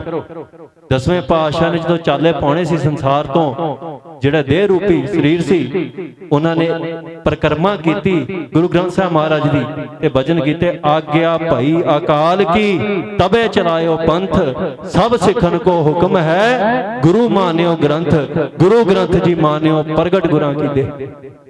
ਹੁਣ ਤੁਸੀਂ ਮੈਨੂੰ ਦੱਸੋ ਖਾਲਸਾ ਜੀ, ਕਿੰਨਿਆਂ ਨੂੰ ਲੱਗਦਾ ਹੈ ਵੀ ਇੱਕ ਕਲਗੀਧਰ ਪਾਤਸ਼ਾਹ ਆਪ ਬਿਰਾਜਮਾਨ? ਆਪਣੇ ਦਿਲ ਤੋਂ ਸਵਾਲ ਕਰੋ। ਤੇ ਜੇ ਨਹੀਂ ਲੱਗਦਾ ਤੇ ਫਿਰ ਗੁਰੂ ਨਾਲ ਪ੍ਰੇਮ ਸਾਡਾ ਝੂਠਾ ਹੈ। ਤੇ ਜੇ ਇਹ ਲੱਗਦਾ ਵੀ ਕਲਗੀਧਰ ਪਾਤਸ਼ਾਹ ਆਪ ਬਿਰਾਜਮਾਨ ਨੇ, ਫਿਰ ਮੈਨੂੰ ਦੱਸੋ ਵੀ ਇਹਨੂੰ ਛੱਡ ਕੇ ਜਾਣ ਨੂੰ ਜੀ ਕਰੂ? ਫਿਰ ਇਹ ਜੀ ਕਰੂਗਾ ਵੀ ਮੇਰੇ ਵਰਗਾ ਦੁੱਖੀ ਦਾ ਬੰਦਾ ਇੱਥੇ ਆਵੇ ਤੇ ਆਪਾਂ ਹੇੜਾਂ ਦੀਆਂ ਬਣ ਕੇ ਹੇੜਾਂ ਉਹਦੇ ਪਿੱਛੇ ਤੁਰੇ ਪਈਏ? ਤੇ ਇਹ ਚੇਤਾ ਹੀ ਨਾ ਰੱਖੀਏ ਵੀ ਸਤਿਗੁਰ ਸੱਚੇ ਪਾਤਸ਼ਾਹ ਆਪ ਤਖਤ ਤੇ ਬੈਠੇ। ਸੋ ਇਸ ਕਰਕੇ ਮੈਂ ਅੱਗੇ ਵੀ ਬੇਨਤੀ ਕੀਤੀ ਸੀ, ਮੇਰੇ ਬਿਨਾ ਕੋਈ ਮੱਸਿਆ ਲੱਗਣੋਂ ਬੰਦ ਨਹੀਂ ਹੋਣੀ। ਇਹ ਭੁਲੇਖਾ ਕਦੀ ਮਨ 'ਚ ਨਹੀਂ ਰੱਖਣਾ ਵੀ ਬੜੇ ਚਿਰਾਂ ਬਾਅਦ ਸਾਨੂੰ ਕੋਈ ਮਿਲਿਆ ਜੀ ਜਿਹੜਾ ਸਾਡੀ ਗੱਲ ਕਰਦਾ ਹੈ। ਇਹ ਕਿਹਨੇ ਦਿੱਤਾ ਤੁਹਾਨੂੰ?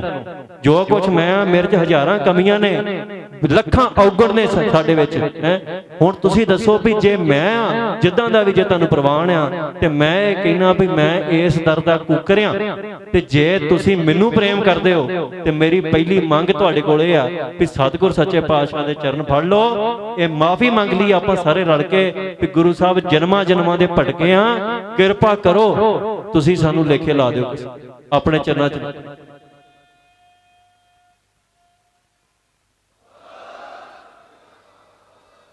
ਤੇ ਇਹ ਜੀਵਨ ਦਾ ਕੋਈ ਪਤਾ ਨਹੀਂ।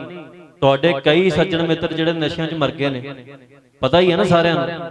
ਕਈ ਐਕਸੀਡੈਂਟਾਂ 'ਚ ਮਾਰੇ ਗਏ, ਕਈ ਬਿਮਾਰੀਆਂ ਨਾਲ ਮਾਰੇ ਗਏ, ਤੇ ਮੌਤ ਤੇ ਆਉਣੀ ਹੈ ਤਾਂ ਬੜਾ ਭੈ ਮੰਨੀ ਫਿਰਦੇ ਅਸੀਂ ਸਾਨੂੰ ਐ ਲੱਗਦਾ ਵੀ ਦੁਨੀਆ ਦੇ ਵਿੱਚ ਜੇ ਬਚ ਕੇ ਰਹੀਏ ਤੇ ਫੇਰ ਹੋ ਸਕਦਾ ਮੌਤ ਨਾ ਆਵੇ। ਕੋਈ ਹੈਗਾ ਐਸਾ ਬੰਦਾ ਜਿਹੜਾ 200-400 ਸਾਲ ਤੋਂ ਬੈਠਾ ਹੋਵੇ ਕਿਤੇ ਤੈਨੂੰ ਮੌਤ ਨਾ ਆਈ ਹੋਵੇ? ਇਹਨੇ ਲੱਭ ਲੈਣਾ। ਚਿੰਤਾ ਤਾਂ ਕੀ ਕੀਜੀਏ ਜੋ ਅਣਹੋਣੀ ਹੋਏ, ਇਹ ਮਾਰਗ ਸੰਸਾਰ ਕੋ ਨਾਨਕ ਥਿਰ ਨਾ ਕੋਈ। ਇੱਥੇ ਪਰਬਤ ਨਹੀਂ ਬਚਣੇ, ਧਰਤੀਆਂ ਨਹੀਂ ਬਚਣੀਆਂ, ਤੇ ਸਰੀਰ ਕਿਹਦੀ ਨਹੀਂ ਆਈ। ਇਹ ਸਾਰਾ ਕੁਝ ਨਾਸ਼ਵਾਨ ਹੈ, ਇਹਨੇ ਨਾਸ਼ ਹੋਣਾ ਹੈ। ਤੇ ਜੇ ਨਾਸ਼ਵਾਨ ਚੀਜ਼ ਨੂੰ ਬਚਾਉਣ ਲੱਗਿਆਂ ਧਰਮ ਜਿਹੜਾ ਅਕਾਲ ਰੂਪ ਹੈ, ਜਿਹੜਾ ਸਮੇਂ ਦੇ ਗੇੜ 'ਚ ਨਹੀਂ, ਉਹਨੂੰ ਵੇਚ ਹੀ ਦਿੱਤਾ, ਉਹਦਾ ਸਮਝੌਤਾ ਹੀ ਕਰ ਲਿਆ, ਗੁਲਾਮੀ ਬਰਦਾਸ਼ਤ ਕਰ ਲਈ ਸਿੱਖ ਨੇ। ਤੇ ਫਿਰ ਤੁਸੀਂ ਦੱਸੋ ਵੀ ਸਾਡੇ ਪੱਲੇ ਕੀ ਰਹਿ ਗਿਆ? ਫਿਰ ਗੁਰੂ ਨੂੰ ਗੁਰੂ ਆਖੀ ਜਾਣਾ, ਉਹਦੇ ਅੱਗੇ ਮੱਥੇ ਟੇਕੀ ਜਾਣੇ, ਅਰਦਾਸਾਂ ਕਰਾਈ ਜਾਣੀਆਂ। ਜੇ ਅਰਦਾਸ ਕਰਾਉਣੀ ਹੋਵੇ ਗੁਰੂ ਦੇ ਅੱਗੇ ਤੇ ਫਿਰ ਆ ਜਾਈਦਾ ਵੀ ਸਤਿਗੁਰ ਸੱਚੇ ਪਾਤਸ਼ਾਹ ਜੀ ਸਾਡੀ ਆਹ ਮੰਗ ਪ੍ਰਵਾਨ ਕਰ ਦਿਓ। ਤੇ ਤੁਸੀਂ ਮੈਨੂੰ ਇਹ ਦੱਸੋ ਵੀ ਗੁਰੂ ਨੇ ਇੱਕ ਜਿਹੜਾ ਹੁਕਮ ਕੀਤਾ, ਹੁਕਮ ਜਿਹੜਾ ਹੈ ਉਹ ਤੋਂ ਬਾਹਰ ਜਾਇਆ ਜਾ ਸਕਦਾ? ਹੁਕਮੇ ਅੰਦਰ ਸਭ ਕੋ ਬਾਹਰ ਹੁਕਮ ਨਾ ਕੋਈ। ਸੋ ਅਸੀਂ ਜੇ ਹੁਕਮ 'ਚ ਨਹੀਂ ਬਚਣਾ ਉਹਦੇ 'ਚ, ਫਿਰ ਅਰਦਾਸਾਂ ਕਿਉਂ ਕਰਦੇ ਆ? ਸੋ ਨੌਜਵਾਨੋ, ਇੱਕ ਤਹਈਆ ਕਰੋ ਅੱਜ ਸਵੇਰੇ ਉਸ ਧਰਤੀ ਤੇ ਹਰ ਐਤਵਾਰ ਅੰਮ੍ਰਿਤ ਸੰਚਾਰ ਹੁੰਦਾ, ਜਿੱਥੇ ਸੰਤ ਗਿਆਨੀ ਜਰਨੈਲ ਸਿੰਘ ਖਾਲਸਾ ਭਿੰਡਰਾਂ ਵਾਲਿਆਂ ਨੇ ਹੱਥੀਂ ਅੰਮ੍ਰਿਤ ਸੰਚਾਰ ਕਰਵਾਇਆ, ਜਿੱਥੇ ਹੱਥੀਂ ਸਿੱਖ ਬਣਾਏ। ਅੱਜ ਵੀ ਜਿਨ੍ਹਾਂ ਨੂੰ ਸੰਤ ਗਿਆਨੀ ਜਰਨੈਲ ਸਿੰਘ ਖਾਲਸਾ ਭਿੰਡਰਾਂ ਵਾਲਿਆਂ ਨੇ ਹੱਥੀਂ ਤੇਗ ਪਹਿਨਾਈ, ਅੰਮ੍ਰਿਤ ਸੰਚਾਰ ਤੋਂ ਪਹਿਲਾਂ ਕਕਾਰ ਪਹਿਨਾਏ, ਉਹ ਅੱਜ ਵੀ ਛਾਤੀਆਂ ਨਾਲ ਲਾ ਕੇ ਬੈਠੇ ਨੇ ਵੀ ਇਹ ਸੰਤਾਂ ਨੇ ਸਾਨੂੰ ਦਿੱਤੀ ਸੀ। ਜੇ ਇੰਨਾ ਪ੍ਰੇਮ ਕਰਦੇ ਜੋ ਤੇ ਫਿਰ ਇਦਾਂ ਕਰਨਾ ਹੈ। ਜਿਹੜੇ ਇਹ ਸਾਡੇ ਰੂਪ ਨੇ, ਇਹ ਕਲਗੀਧਰ ਨੂੰ ਪ੍ਰਵਾਨ ਨਹੀਂ। ਮੈਂ ਤੁਹਾਨੂੰ ਇੱਕ ਸਵਾਲ ਕਰਦਾ, ਮੈਂ ਬੜੀਆਂ ਸਟੇਜਾਂ ਤੋਂ ਕੀਤਾ, ਤੇ ਆਪਣੇ ਅੰਤਰ ਧਿਆਨ ਹੋ ਕੇ ਮਨ ਨਾਲ ਹੁਣੇ ਸਲਾਹ ਕਰਨੀ ਹੈ। ਤੁਸੀਂ ਮੈਨੂੰ ਦੱਸੋ ਵੀ ਜੇ ਮੈਂ ਖੁਦਾ ਨਾ ਖਾਸਤਾ ਮੈਂ ਕੰਮ ਕਰਦਾ ਨਹੀਂ, ਮਰ ਜਾਊਂ, ਪਰ ਜੇ ਰੱਬ ਨਾ ਕਰੇ ਵੀ ਮੈਂ ਮੂੰਹ ਸਿਰ ਮਨਾ ਲਾਂ, ਤੇ ਤੁਸੀਂ ਮੇਰੀ ਗੱਲ ਸੁਣੋਗੇ? ਆਓਗੇ ਇੱਥੇ? ਤੇ ਜੇ ਤੁਹਾਨੂੰ ਮੇਰਾ ਇਹ ਰੂਪ ਪ੍ਰਵਾਨ ਹੈ, ਦੂਜਾ ਨਹੀਂ ਪ੍ਰਵਾਨ, ਤੇ ਤੁਸੀਂ ਮੈਨੂੰ ਦੱਸੋ ਵੀ ਮੈਂ ਤੁਹਾਨੂੰ ਕਿਵੇਂ ਪ੍ਰਵਾਨ ਕਰੀ ਫਿਰ? ਮੈਂ ਤੁਹਾਨੂੰ ਕਿਵੇਂ ਪ੍ਰੇਮ ਕਰ ਲਾਂ ਜੇ ਤੁਸੀਂ ਕਹਿੰਦੇ ਜੋ ਵੀ ਨਹੀਂ? ਪ੍ਰੇਮ ਵੀ ਕਰੀ ਜਾਣਾ, ਫੋਟੋਆਂ ਵੀ ਖਿਚਾਈ ਜਾਣੀਆਂ, ਕੈਮਰੇ ਵੀ ਕੱਢ ਲੈਣੇ ਆ, ਇਹ ਵੀ ਆਖੀ ਜਾਣਾ ਵੀ ਤੁਸੀਂ ਹੁਕਮ ਕਰੋ ਜੀ, ਜਿੱਥੇ ਕਹੋਗੇ ਸਿਰ ਦੇ ਦਿਆਂਗੇ। ਤੇ ਮੈਂ ਇੱਕੋ ਹੀ ਬੇਨਤੀ ਕੀਤੀ, ਹੁਕਮ ਨਹੀਂ ਮੈਂ ਕਰਨ ਜੋਗਾ ਹੈਗਾ ਕਿਸੇ ਨੂੰ, ਬੇਨਤੀ ਕੀਤੀ ਹੈ ਮੈਂ ਦੋਹਰੇ ਕਰਨ ਲੱਗਾ। ਤੇ ਹੁਣ ਭੱਜਣਾ ਨਹੀਂ ਕਿਸੇ ਨੇ, ਹੁਕਮ ਤੋਂ ਤੇ ਤੁਸੀਂ ਭੱਜ ਨਹੀਂ ਸਕਦੇ, ਗੁਰੂ ਤੋਂ, ਮੇਰੀ ਬੇਨਤੀ ਤੋਂ ਵੀ ਨਹੀਂ ਭੱਜਣਾ। ਬੇਨਤੀ ਮੇਰੀ ਇਹ ਹੈ ਵੀ ਸਵੇਰੇ ਇੱਥੇ ਅੰਮ੍ਰਿਤ ਸੰਚਾਰ ਹੋਣਾ ਹੈ 12 ਵਜੇ ਅੰਮ੍ਰਿਤ ਸੰਚਾਰ ਸ਼ੁਰੂ ਹੋ ਜਾਣਾ। ਤੇ ਇੱਥੇ ਜੇ ਮੇਰੀ ਬੇਨਤੀ ਪ੍ਰਵਾਨ ਕਰਨੀ ਹੈ ਤੇ ਫਿਰ ਕੋਈ ਇਸ ਧਰਤੀ ਤੇ ਬੇਅਮਰਤੀਆ ਨਹੀਂ ਹੋਣਾ ਚਾਹੀਦਾ। ਇੱਥੇ ਸਾਰੇ ਰਲ ਕੇ ਖੰਡੇ ਬਾਟੇ ਦੀ ਪੌਲ ਛਕੀਏ, ਤਿਆਰ ਹੋਈਏ। ਤੁਸੀਂ ਮੈਨੂੰ ਬਾਰ-ਬਾਰ ਆਖਿਆ ਵੀ ਅਸੀਂ ਸੀਸ ਦੇ ਦਿਆਂਗੇ, ਤੇ ਮੈਂ ਕਹਿੰਦਾ ਵੀ ਚਲੋ ਪਹਿਲਾਂ ਤੇ ਕਲਗੀਧਰ ਪਾਤਸ਼ਾਹ ਦੇ ਚਰਨਾਂ 'ਚ ਦਈਏ ਸੀਸ, ਤੇ ਪ੍ਰੀਖਿਆ ਸਾਡੀ ਹੋਵੇ ਜਿਹੜਾ ਉਹਦੇ ਚਰਨਾਂ 'ਚ ਸੀਸ ਨਾ ਦੇ ਸਕਿਆ ਉਹ ਮੇਰਾ ਕੀ ਬਣ ਜੂ? ਜਿਹੜਾ ਗੁਰੂ ਦਾ ਨਹੀਂ ਬਣਿਆ ਉਹਨੇ ਮੇਰਾ ਕੀ ਬਣਨਾ? ਤੇ ਮੈਂ, ਤੁਸੀਂ ਮੈਨੂੰ ਇਹ ਨਾ ਕਹੋ ਵੀ ਤੂੰ ਭਾਈ ਤਾੜਨਾ ਕਰੀ ਜਾਂਦਾ, ਤੂੰ ਮਿਹਣੇ ਮਾਰੀ ਜਾਂਦਾ। ਮੈਂ ਸਿਰਫ ਇਹ ਪੁੱਛਦਾ ਵੀ ਬੰਦੇ ਦੀ ਜ਼ੁਬਾਨ ਤੇ ਭਰੋਸਾ ਤਾਂ ਕਰੀਏ ਜਿਹੜਾ ਬੰਦਾ ਕਲਗੀਧਰ ਪਾਤਸ਼ਾਹ ਦੇ ਚਰਨਾਂ 'ਚ ਜਾ ਕੇ ਆਪਣੀ ਜਾਨ ਦੇ ਦੇਵੇ, ਸੀਸ ਦੇ ਦੇਵੇ, ਤੇ ਮੈਂ ਉਹਦੇ ਤੇ ਅੱਖਾਂ ਮੀਟ ਕੇ ਭਰੋਸਾ ਕਰ ਲੂੰ। ਮੈਂ ਆਪਣੀ ਜਾਨ ਤੁਹਾਡੇ ਚਰਨਾਂ 'ਚ ਨਿਸ਼ਾਵਰ ਕਰ ਹੀ ਦੇਣੀ ਹੈ, ਕਿਹੜਾ ਰੱਖ ਕੇ ਲੈ ਜਾਣੀ ਮੈਂ ਨਾਲ। ਮੈਂ ਆਪਣਾ ਕੀ ਬਚਾਉਣਾ? ਇੱਥੇ ਕੁਝ ਨਹੀਂ ਬਚਾਉਣਾ, ਨਾ ਬਚਣਾ ਹੈ। ਜਿਹੜੇ ਰਾਹ ਤੇ ਆਪਾਂ ਤੁਰ ਪਏ ਆ, ਇਸ ਰਾਹ ਤੇ ਕੁਝ ਨਹੀਂ ਬਣਦਾ, ਇਸ ਰਾਹ ਤੇ ਸਭ ਕੁਝ ਉਜੜਦਾ, ਪਰ ਆਪਾਂ ਕਿਹੜੀ ਧਾਰਨਾ ਪੜਨੀ ਹੈ? ਪੰਥ ਵਸੇ ਮੈਂ ਉਜੜਾਂ, ਮਨ ਚਾਉ ਕਰੇ। ਤੇ ਜੇ ਪੰਥ ਨੂੰ ਵਸਾਉਣਾ ਹੈ ਤੇ ਪਹਿਲਾਂ ਆਪ ਉਜੜੀਏ, ਫਿਰ ਆਪਣੇ ਘਰ ਉਜਾੜੀਏ, ਫਿਰ ਇੱਕ ਐਸਾ ਸਮਾਂ ਆਵੇ ਸਾਡੇ ਚੁੱਲ੍ਹਿਆਂ 'ਚ ਘਾਹ ਉੱਗਣ। ਇਹ ਲੋਕਾਂ ਨੇ ਬੜੀ ਮਾੜੀ ਗੱਲ ਬਣਾ ਲਈ ਵੀ ਚੁੱਲ੍ਹਿਆਂ 'ਚ ਘਾਹ ਉੱਗੇ, ਸੂਰਮਿਆਂ ਦੇ ਯੋਧਿਆਂ ਦੇ ਚੁੱਲ੍ਹਿਆਂ 'ਚ ਘਾਹ ਉੱਗ ਜਾਂਦਾ। ਉੱਗ ਜਾਂਦਾ ਕਿਉਂ ਹੈ? ਉਹ ਇਸ ਗੱਲ ਦੀ ਗਵਾਹੀ ਦਿੰਦਾ ਵੀ ਇਹਨਾਂ ਨੇ ਜਾਨ ਦੇ ਦਿੱਤੀ, ਸਮਝੌਤਾ ਨਹੀਂ ਕੀਤਾ। ਉਹ ਇਸ ਗੱਲ ਦੀ ਗਵਾਹੀ ਹੈ ਜਿਹੜਾ ਸਾਡੇ ਚੁੱਲ੍ਹਿਆਂ 'ਚ ਘਾਹ ਉੱਗਿਆ। ਤੇ ਜੇ ਚੁੱਲ੍ਹੇ ਐ ਮਗਦੇ ਰੱਖਣੇ ਆ, ਤਪਦੇ ਰੱਖਣੇ ਆ, ਤੇ ਫਿਰ ਤੇ ਜੇ ਲੋਹ ਲੰਗਰ ਤਪਦੇ ਰੱਖਣੇ ਪੰਥ ਦੇ, ਫਿਰ ਸਾਡੇ ਘਰਾਂ ਦੇ ਚੁੱਲ੍ਹੇ ਬੁੱਝ ਜਾਣ ਤੇ ਬੁੱਝ ਜਾਣ, ਸਾਡੇ ਘਰਾਂ ਦੀਆਂ ਬੱਤੀਆਂ ਬੁੱਝ ਜਾਣ, ਸਾਡੀਆਂ ਕੁੱਲਾਂ ਨਾਸ ਹੋ ਜਾਣ, ਸਾਡੇ ਬੱਚੇ ਜਿਹੜੇ ਸੂਲੀਆਂ ਤੇ ਚੜ ਜਾਣ। ਬੰਦਾ ਸਿੰਘ ਬਹਾਦਰ ਦੇ ਪੁੱਤਰ ਦਾ ਕਲੇਜਾ ਉਹਦੀ ਗੋਦੀ 'ਚ ਰੱਖ ਕੇ ਚੀਰਿਆ ਉਹਨਾਂ, ਛਾਤੀ ਚੀਰ ਕੇ ਕਲੇਜਾ ਕੱਢ ਕੇ ਉਹਦੇ ਮੂੰਹ 'ਚ ਤੁੰਨਿਆ। ਤੇ ਜਦੋਂ ਸਾਹ ਰਾਗ ਦੇ ਥੱਲਿਓਂ ਖੂਨ ਉਤਰਿਆ, ਤੁਸੀਂ ਮੈਨੂੰ ਦੱਸੋ ਜਿੱਥੇ ਪੈਗੰਬਰ ਰੋ ਪਏ, ਜਿੱਥੇ ਦੇਵਤੇ ਰੋ ਪਏ, ਜਿੱਥੇ ਰਿਸ਼ੀ ਮੁਨੀ ਰੋ ਪਏ, ਐਡਾ ਪਾਪ ਸੰਸਾਰ ਤੇ ਜਰ ਸਕਦਾ? ਬੰਦਾ ਸਿੰਘ ਬਹਾਦਰ ਮੁਸਕਰਾ ਪਿਆ, ਮੁਸਕਰਾਇਆ ਤੇ ਫਰਖਸ਼ੀਰ ਨੇ ਕਿਹਾ ਵੀ ਬੰਦਾ ਸਿੰਘ ਹੱਸਦਾ ਕਿਉਂ ਹੈ? ਤੇ ਬੰਦਾ ਸਿੰਘ ਹੱਸਿਆ ਤੇ ਕਿਹਾ ਵੀ ਕਲਗੀਧਰ ਪਾਤਸ਼ਾਹ ਕਿੱਡਾ ਬੇਅੰਤ, ਇੰਨਾ ਬੇਅੰਤ ਹੈ ਉਹਨੇ 4 ਪੁੱਤਰ ਖਾਲਸੇ ਦੀ ਝੋਲੀ ਪਾਏ ਸੀ ਤੇ ਤੇਰੇ ਤੇ ਕਿਰਪਾ ਕੀਤੀ ਹੈ ਫਰਖਸ਼ੀਰ, ਜਿਸ ਨੇ ਉਹਦੇ ਪੁੱਤਰ ਦਾ ਕਲੇਜਾ ਚੀਰਿਆ, ਜਿਹਨੇ ਹੁਕਮ ਦਿੱਤਾ ਉਹਨੂੰ ਕਹਿੰਦਾ ਤੇਰੇ ਤੇ ਕਿਰਪਾ ਕੀਤੀ ਹੈ। ਕਲਗੀਧਰ ਪਾਤਸ਼ਾਹ ਨੇ ਮੇਰਾ ਇੱਕੋ ਇੱਕ ਪੁੱਤਰ ਅਜੈ ਸਿੰਘ 4 ਸਾਲ ਦੀ ਉਮਰ ਦੇ ਵਿੱਚ ਤੇਰੇ ਹੱਥੋਂ ਆਪਣੀ ਝੋਲੀ ਪਵਾ ਲਿਆ, ਉਹ ਬੜਾ ਬੇਅੰਤ ਹੈ। ਹੁਣ ਤੁਸੀਂ ਮੈਨੂੰ ਦੱਸੋ, ਹੁਣ ਤੁਸੀਂ ਦੱਸੋ, ਰਾਜ ਫਿਰ ਸਤਿਗੁਰ ਸੱਚੇ ਪਾਤਸ਼ਾਹ ਨੇ ਉਹਨਾਂ ਨੂੰ ਹੀ ਬਖਸ਼ਣਾ। ਉਹੋ ਹੀ ਬੰਦਾ ਸਿੰਘ ਹੈ ਜਿਹਦੇ ਕੋਲੋਂ ਪੱਤਾ ਟੁੱਟ ਜਾਵੇ, ਬੈਰਾਗੀ ਸੀ ਤੇ ਪੱਤਾ ਟੁੱਟ ਜਾਵੇ ਤੇ ਹਫਤਾ ਅੰਨ ਨਹੀਂ ਸੀ ਛਕਦਾ, ਕਹਿੰਦਾ ਸੀ ਪਾਪ ਹੋ ਗਿਆ। ਉਹੋ ਹੀ ਬੰਦਾ ਬੈਰਾਗੀ ਖੰਡੇ ਬਾਟੇ ਦੀ ਪੌਲ ਛਕ ਕੇ ਏਡਾ ਸੂਰਮਾ ਬਣ ਗਿਆ ਵੀ ਜਿੱਧਰੋਂ ਲੰਘਿਆ ਤੂਫਾਨ ਵਾਂਗ ਹਕੂਮਤਾਂ ਤਬਾਹ ਕਰਦਾ ਆਇਆ, ਜਿਹਨੇ ਮੁਗਲ ਰਾਜ ਦੀ ਜੜ ਪੁੱਟ ਛੱਡੀ। ਸੋ ਆਪਾਂ ਕੀ ਬਣਨਾ ਹੈ? ਬੰਦਾ ਸਿੰਘ ਬਹਾਦਰ ਵਰਗੇ ਬਣਨਾ, ਸੂਰਮੇ। ਇੱਥੇ ਕਈ ਕਹਿੰਦੇ ਵੀ ਤੁਸੀਂ ਨਕਲ ਕਰਦੇ ਜੋ, ਨਾ ਦੱਸੋ ਜੇ ਅਸੀਂ ਆਪਣੇ ਪਿਓ ਦਾਦੇ ਦੀਆਂ ਪੁਰਖਿਆਂ ਦੀਆਂ ਪੈੜਾਂ ਦੀਆਂ ਵਿੱਚ ਪੈੜਾਂ ਨਾ ਧਰੀਏ ਤੇ ਕਿਹਦੀ ਨਕਲ ਕਰੀਏ? ਗਾਂਧੀ ਦੀ ਕਰ ਲਈਏ, ਬੱਕਰੀਆਂ ਪਾਲਣ ਲੱਗ ਪਈਏ, ਕਰੀਏ ਕੀ ਦੱਸੋ? ਧੋਤੀਆਂ ਪਾ ਲਈਏ। ਹੁਣ ਅਸੀਂ ਆਪਣੇ ਪੁਰਖਿਆਂ ਦੇ ਰਾਹ ਤੇ ਚੱਲਣਾ ਹੈ, ਬਾਣੇ ਹੀ ਪਾਉਣੇ ਨੇ, ਹੱਥਾਂ ਦੇ ਸ਼ਸਤਰ ਫੜਨੇ ਨੇ, ਨੀਲੀਆਂ ਦਸਤਾਰਾਂ ਸਜਾਉਣੀਆਂ। ਨਕਲ ਕਿਹਦੀ ਕਰੀਦੀ ਹੈ? ਪੁੱਤ ਦੇ ਉੱਤੇ ਕਦੀਏ ਮਿਹਣਾ ਨਹੀਂ ਹੁੰਦਾ ਵੀ ਤੂੰ ਪਿਓ ਦੀ ਨਕਲ ਕਰਦਾ, ਕੋਈ ਹੋਰ ਦੀ ਕਰੀਏ ਤੁਸੀਂ ਸਾਨੂੰ ਮਿਹਣਾ ਮਾਰੋ ਭਈ ਤੂੰ ਫਲਾਣੇ ਦੀ ਨਕਲ ਕਰਦਾ ਜੀ। ਜੇ ਅਸੀਂ ਮੁੱਛਾਂ ਬਣਾ ਲਈਏ ਤੇ ਤੁਸੀਂ ਕਹੋ ਵੀ ਮੁਸਲਮਾਨਾਂ ਦੀ ਨਕਲ ਕਰਦੇ ਜੋ, ਜੇ ਜਨੇਊ ਪਾ ਲਈਏ ਤੇ ਮਿਹਣਾ ਮਾਰੋ ਵੀ ਹਿੰਦੂਆਂ ਦੀ ਨਕਲ ਕਰਦੇ ਜੋ, ਜੋ ਪਿੱਛੇ ਬੋਧੀ ਧਰੀ ਫਿਰੀਏ ਤੇ ਮਿਹਣਾ ਮਾਰੋ ਵੀ ਪੰਡਤਾਂ ਦੀ ਨਕਲ ਕਰਦੇ ਜੋ। ਤੇ ਅਸੀਂ ਤੇ ਅਕਾਲ ਪੁਰਖ ਦਾ ਰੂਪ ਸਰੂਪ ਜਿਹੜਾ ਹੈ, ਜੋ ਹੁਕਮ ਹੈ ਉਹਦੀ ਪਾਲਣਾ ਕਰ ਰਹੇ ਹਾਂ, ਹੁਕਮ ਵਜਾ ਰਹੇ ਹਾਂ। ਸਾਡੇ ਤੇ ਕੌਣ ਮਿਹਣਾ ਮਾਰ ਸਕਦਾ ਵੀ ਤੁਸੀਂ ਨਕਲ ਕਰਦੇ ਜੋ? ਉਹਨੂੰ ਕਹੇ ਵੀ ਨਕਲ ਨਹੀਂ ਕਰਦੇ, ਸ਼ੇਰ ਦਾ ਪੁੱਤਰ ਸ਼ੇਰ ਹੀ ਬਣਦਾ, ਗਿੱਦੜ ਥੋੜੀ ਬਣ ਜਾਂਦਾ।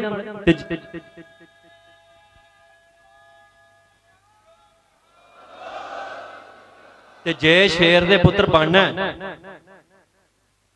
ਜੇ ਸ਼ੇਰ ਦੇ ਪੁੱਤਰ ਬਣਨਾ ਤੇ ਫਿਰ ਦੱਸਣ ਦੀ ਲੋੜ ਨਾ ਪਵੇ। ਕਈ ਸਿੰਘਾਂ ਨੇ ਅੰਮ੍ਰਿਤ ਛਕਿਆ ਤੇ ਮੈਨੂੰ ਟੋ ਟੋ ਕੇ ਫੜਨੇ ਲੱਭਣਾ ਪੈਂਦਾ ਵੀ ਥੱਲਿਓਂ ਦੀ ਪਾਈ ਹੋਣੀ ਸ਼ਾਇਦ ਡੋਰੀ ਵਾਲੀ, ਤੇ ਜਦੋਂ ਮੋਢੇ ਹੱਥ ਰੱਖੀ ਤਾਂ ਪਤਾ ਲੱਗਦਾ ਵੀ ਛਕਿਆ। ਇਹ ਕਿਹੜਾ ਅੰਮ੍ਰਿਤ ਛਕ ਲਿਆ ਜਿਹਦੇ 'ਚ ਤੁਹਾਨੂੰ ਇਹ ਦੱਸਿਆ ਗਿਆ ਵੀ ਸ਼ਸਤਰ ਲੁਕਾ ਕੇ ਰੱਖਣਾ ਹੈ, ਸ਼ਸਤਰ ਦਾ ਪ੍ਰਕਾਸ਼ ਰੱਖਣਾ ਹੈ। ਅਸੀਂ ਕੋਈ ਲੁਕ ਕੇ ਰੱਖਣ ਵਾਲੇ ਕੰਮ ਨਹੀਂ, ਨਾ ਅਸੀਂ ਲੁਕ ਕੇ, ਨਾ ਸਾਡਾ ਨਾਮ ਹੈ ਕੋਈ, ਨਾ ਧਰਮ ਦੀ ਅਸੀਂ ਕੋਈ ਸਿੱਖਿਆ ਜਿਹੜੀ ਕੰਨ 'ਚ ਦੇਣੀ ਰਾਧਾ ਸਵਾਮੀ ਵਾਂਗੂ ਕੰਨ 'ਚ ਬੋਲਤਾ ਵੀ ਅਗਲੇ ਨੂੰ ਨਹੀਂ ਦੱਸਣਾ ਵੀ ਤੁਹਾਨੂੰ ਕੀ ਇਨਾਮ ਦਿੱਤਾ ਹੈ। ਇਹ ਸਾਡਾ ਨਾਂ ਤੇ ਨਾਮ ਦਾ ਇਹ ਤਰੀਕਾ ਹੈ। ਅਸੀਂ ਆਪ ਜਪਣਾ, ਹੋਰਾਂ ਨੂੰ ਨਾ ਜਪਾਉਣਾ, ਉੱਚੀ ਉੱਚੀ ਕਹਿਣਾ ਵਾਹਿਗੁਰੂ ਵਾਹਿਗੁਰੂ ਵਾਹਿਗੁਰੂ। ਅਸੀਂ ਲਗਾ ਕੇ ਕੁਝ ਨਹੀਂ ਕਰਨਾ, ਤੇ ਜੇ ਨਾਮ ਨਹੀਂ ਲਗਾ ਕੇ ਜਪਣਾ ਤੇ ਸ਼ਸਤਰ ਲਗਾ ਕੇ ਕਾਹਤੋਂ ਰੱਖਣਾ? ਇਹ ਵੀ ਪ੍ਰਤੱਖ ਅਗਲੇ ਨੂੰ ਪਤਾ ਹੋਵੇ। ਜੇ ਮਾੜੀ ਮੋਟੀ ਜੰਗ ਟਾਲਣੀ ਹੋਵੇ, ਸ਼ਸਤਰ ਦਾ ਪ੍ਰਕਾਸ਼ ਕਰਦੇ ਹੋ ਟਲ ਜਾਂਦੀ ਹੈ, ਤੇ ਜੇ ਲਗਾ ਕੇ ਰੱਖਿਆ ਹੋਵੇ ਅਗਲਾ ਗਲ ਪੈ ਜਾਵੇ, ਕੱਢ ਕੇ ਵਰਤਣਾ ਠੀਕ ਹੈ, ਉਦੋਂ ਵੀ ਚਾਹੀਦਾ ਤਾਂ ਹੈਗਾ। ਪਰ ਮੇਰੀ ਬੇਨਤੀ ਇਹ ਹੈ, ਜਿੰਨੇ ਅੰਮ੍ਰਿਤਧਾਰੀ ਸਿੱਖ ਨੇ, ਜੇ ਤੁਹਾਡੇ ਕੋਲ ਸ੍ਰੀ ਸਾਹਿਬ ਲਈ ਜਾਂਦੀ ਤਿੰਨ ਬੁੱਟੀ ਠੀਕ ਹੈ, ਜੇ ਨਹੀਂ ਲਈ ਜਾਂਦੀ ਮੇਰੇ ਕੋਲ ਆ ਜਿਓ। ਸਤਿਗੁਰ ਸੱਚੇ ਪਾਤਸ਼ਾਹ ਨੇ ਜਿੰਨੀ ਕੁ ਰਹਿਮਤ ਕੀਤੀ ਅਸੀਂ ਸੇਵਾ ਕਰ ਦਿਆਂਗੇ ਤੁਹਾਡੇ ਚਰਨਾਂ ਦੇ ਵਿੱਚ। ਪਰ ਤੁਸੀਂ ਜਦੋਂ ਮਹਾਰਾਜ ਸੱਚੇ ਪਾਤਸ਼ਾਹ ਦੀ ਹਜ਼ੂਰੀ ਚ ਆਉਣਾ ਹੈ, ਅੰਮ੍ਰਿਤਧਾਰੀ ਸਿੱਖਾਂ ਨੇ, ਉਹਨਾਂ ਨੇ ਤਿੰਨ ਬੁੱਟੀ ਸ੍ਰੀ ਸਾਹਿਬ ਤੋਂ ਬਿਨਾਂ ਨਹੀਂ ਆਉਣੀ।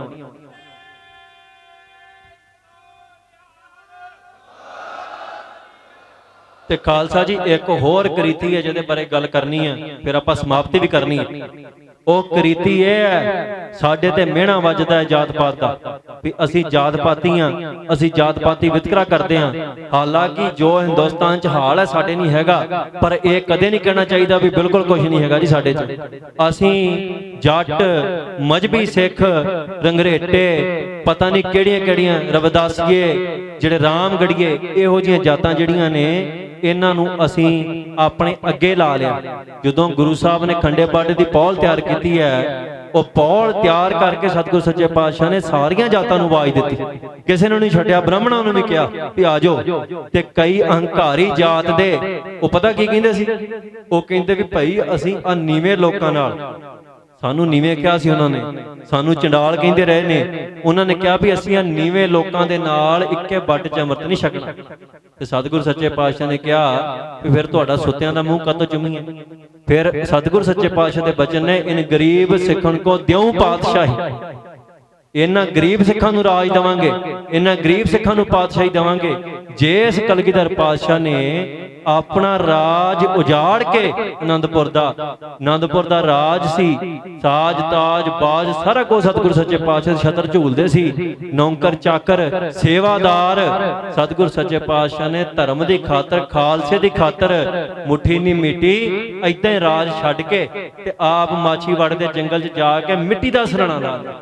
ਹੁਣ ਤੁਸੀਂ ਦੱਸੋ ਵੀ ਜਿਹੜੇ ਕਲਗੀਆਂ ਵਾਲੇ ਨੇ ਠੰਡ ਦੇ ਵਿੱਚ ਇਹ ਪਰਵਾਹ ਨਹੀਂ ਕੀਤੀ ਕਿ ਮੈਂ ਕਿੱਥੇ ਜਾਣਾ, ਮੇਰੇ ਤੇ ਇੰਨੇ ਸਮਝੌਤਾ ਕਰਕੇ ਮੁਗਲਾਂ ਦੇ ਨਾਲ, ਮੁਗਲ ਕਿਤੇ ਉਤੋਂ ਬਾਹਰ ਹੀ ਨੇ ਸਤਿਗੁਰ ਤੋਂ।